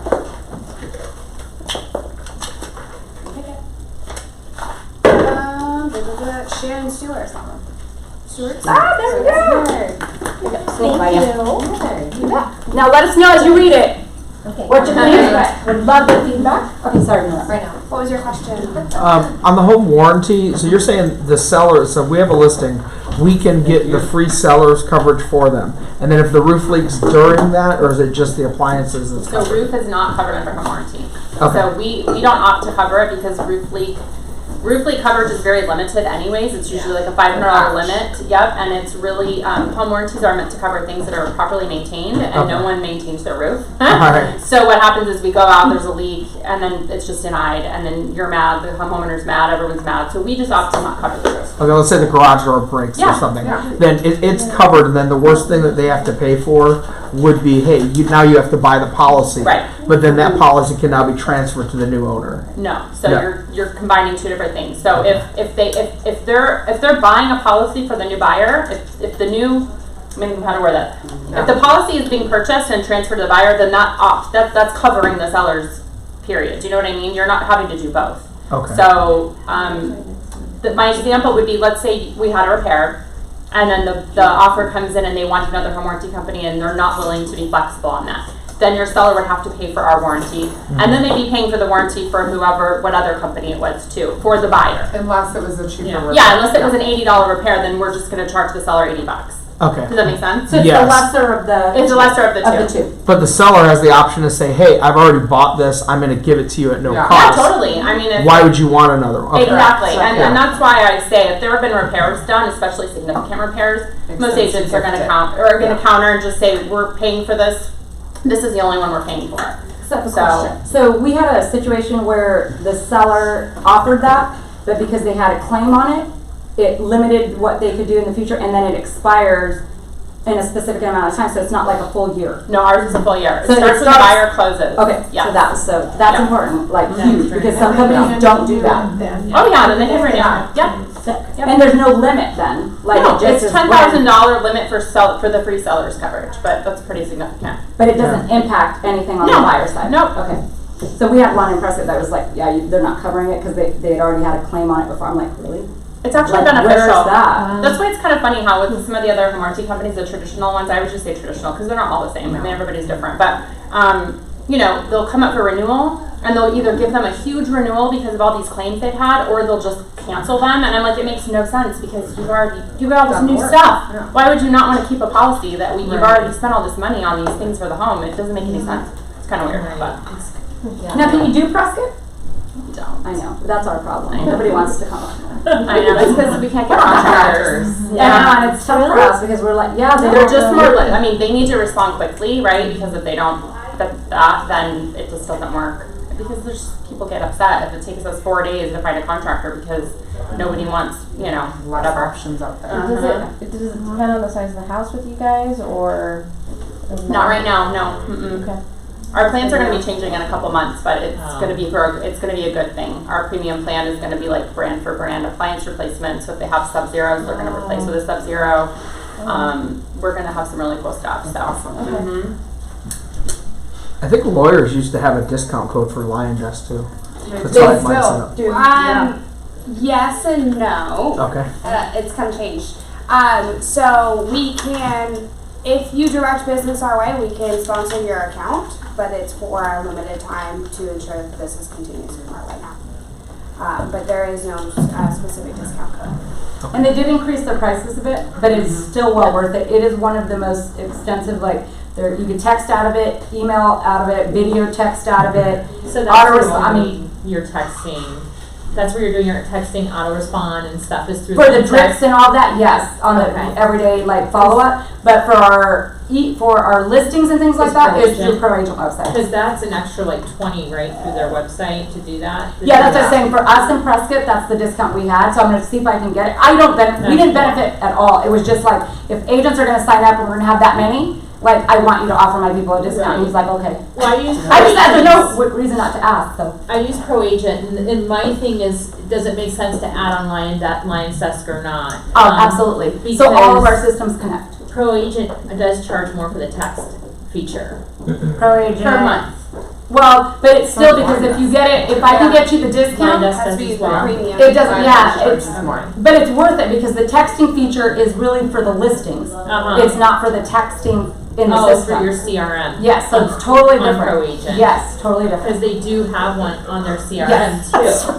Okay, cool. Yeah, so that's what texting for the listings. Overloaded. The texting for the listings, if you have an app, you'll have your own text code for free. Okay. With one of those web-based services, like you said. So like our app, Mobility RE, you get your own text code that you can use for your listings. Okay. That does all the listing correspondence side. Right. So you may not need to add it on Pro Agent if you have a mobile app.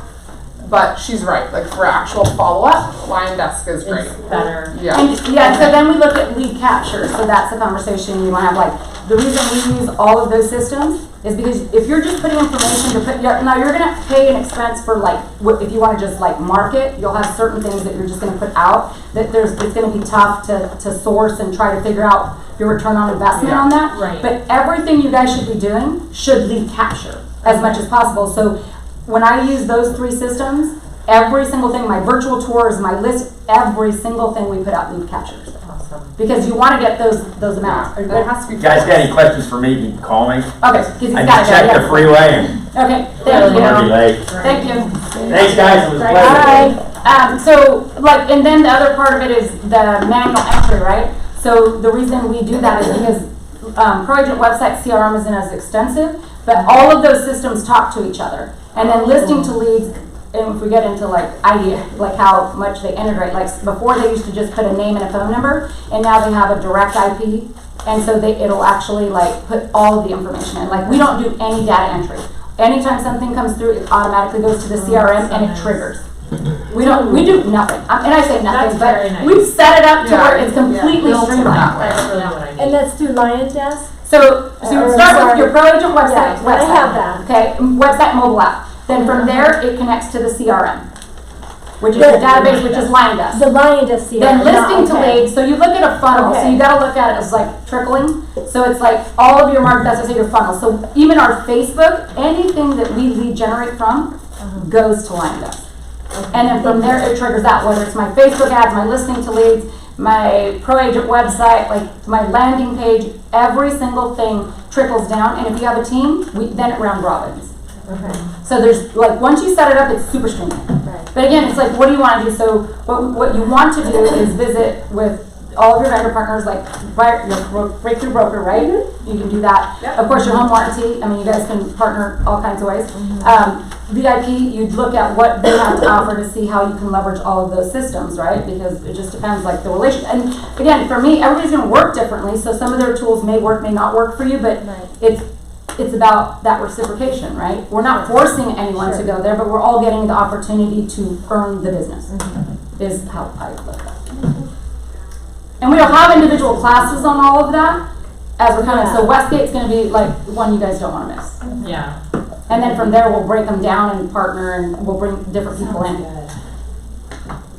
And let us know what other classes you want too. I mean, if this was like a lot, and I get it.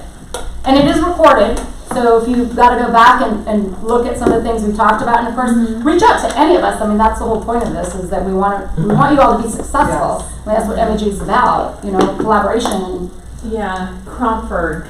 It'd be awesome to get Cromford in to just, I have been with them for like 2 years now. And I don't really even know how to utilize the information, and it'd be nice to know how to, and it's really hard to find classes. What is it? Yeah, Cromford with Tina Tambor. Yeah. The problem is that the classes they do are more like market update classes, Right. not for subscribers. Maybe we can ask her. But we can there's just not many people. What kind of system is it? I wish that It's there was, like the best videos. as far as stats go. It's incredible. Like he runs the whole entire real estate division at Arizona State University, so they go back any stat real estate related. They have charts and graphs and heat maps and everything for us too. You have to pay for it. It's a subscription. But if you can use it to leverage it, I think Yeah, it's only Maricopa County. Yeah, see, that's our problem. It's like you guys talk about. But Even like an agent that has experience Yeah. using, to have someone else teach that side of it. So you don't necessarily want the market like how to pull the reports, how to There pull is the one, reports, he how to does use classes, it for. his name is Yeah. Butch. I want to say Lieber. I've been to one of his classes, and Yeah. It's how to use it's it? one of those. Yeah, it's one of those things. I've been a subscriber for years. I still feel like I'm using 3%. I was gonna say there's There's so much. Maybe Tina actually has a super warranty on her house. Oh, so there I you will go. text her and just see, maybe she has like Yeah. a referral I'm of sure someone that she would do one. I mean, I can't imagine she Right. wouldn't. I've used Yeah, I Alto's report. They're amazing. And it's just so, for me, it was user friendly. Like for me, I just gave my clients like the first page. Alto's something. I mean, it's just really super like user friendly for me. Which one is that? Also Alto's. Yeah, I was gonna say, and the nice thing about that is I can provide you a link, and the information's updated every 2 weeks, so you can go to the link at any point in time for that zip code Pull in and pull it, and it's automatically there. So those are actually on the back end of the My Home Group website. We built those in like we built those in like 3 years ago. They're only Maricopa too. yeah. But Yeah, it's horrible for us. It's just so like for dummies. Like Cromford, Is it like not- I is know it not this as is detailed as No, Cromford? not at all. And you can't like pull specific timeframes or whatever. Yes. But Alto's on the My Home Group back office. All the links are already there. We put those like 3 years ago. So those are awesome for you guys. And Taylor can give you ones for more specific zip codes. But I know like Phoenix, Scottsdale, Glendale, Tempe, Mesa, Chandler, we're all back there. But it is an amazing tool. I agree. And it's great for door knocking too. Because And I'll it's check something with they'll ours. actually want to read. Yeah. You might Yeah. be able to. I did it like listing presentations, like here you're at, and this is where it's like has like a little circle and it tells you where like of their boiling point, like whether it's a seller's market or buyer's market, it'll have a little gauge. Yeah, I would say And it's then- something we include in our listing kits automatically just as the informational piece. It doesn't hurt. Some people like it, some people don't. Right. And it's just more information we say the better. My favorite part about it is that it breaks it down into pricing quartiles at the bottom. So for a lot of zip codes, there's a huge variance in pricing, and so the average days on market doesn't really matter to a high end or low end price point. So it gives the sellers and buyers better expectations on their price segment of their zip code. Right. It's really helpful. That's huge. Yeah, That's huge. it's my favorite report, and I agree. Like Cromford, sometimes consumers get overwhelmed, right? Because they don't understand how to really interpret the statistics. Right. Whereas Altos breaks it down to like a 1-sentence explanation where it's very easy to understand. So I agree. They're my favorite reports out there. Yeah, And I'm Taylor sorry, you has had a one for question. you. Because we're on a team, how does that play into the cost factors of everything we keep talking about? Is it still an individual cost to each of us, or is there a different approach? So you have a team, the two of you? Yes. Okay. Yes. So you can leverage some of the systems depending on how you've set it up. Like, so what I always tell people that are on teams is like, especially if it's like a partnership, like what piece are each of you doing? You have to start with that, like identify that, and then based on that, like then how the systems interact. I will always say you should still have your own, because when you're corresponding with them, they don't know who it's coming from. Okay. So, and the systems, when they're like that, it still goes into one center space so you guys can kind of track who did what, but then the correspondence could go out individually, and then it makes more sense to the consumer, because the consumer can get confused. Yeah. Because it's like, that's the same email, but you're responding, but she's responding. But some of the systems offer discounts for things like that. So I would still say like one website, you could do one website. And then if you have your own line desks, when it hits the website, when someone registers on the website, it would go to line desk, and then from there, if you're taking turns, it then would send it to you individually, then you could handle it that way. And it's super easy. It's just a matter of what pieces each of you doing. You have to identify, if you've identified that, then that's where you then implement those systems. And to be honest, all of those systems that I've talked about are all under $100. If you do it the way that we partnered with our vendors and all that, it's under $100 to run my entire business on all the systems I use. That's enough. That's great. Yeah. But then from there you add your marketing and stuff like that, right? But the actual systems themselves cost me, because I've partnered with a lender partner on the listing to leads. I've partnered with my lender partner on my website, so that's $30. And then I pay for my line desk, which I have $25. So there you have it. Well, ours is just a little. And I'm sorry, pro agent websites, which is $30. Ours So is a little bit different because we're having a nonprofit corporation that we're running simultaneously with the real estate business. So it's a little more complicated. But it can be done. It's just a matter of strategizing and figuring out how to put it together. Exactly, and that's, yeah. So there's people out there. You just gotta figure out. It's exciting though. Yeah. Very exciting. So we appreciate you guys all coming. We are a minute over. And thank you to Veronica for putting this Yeah, together. sure. A lot of information. I have everything's in here.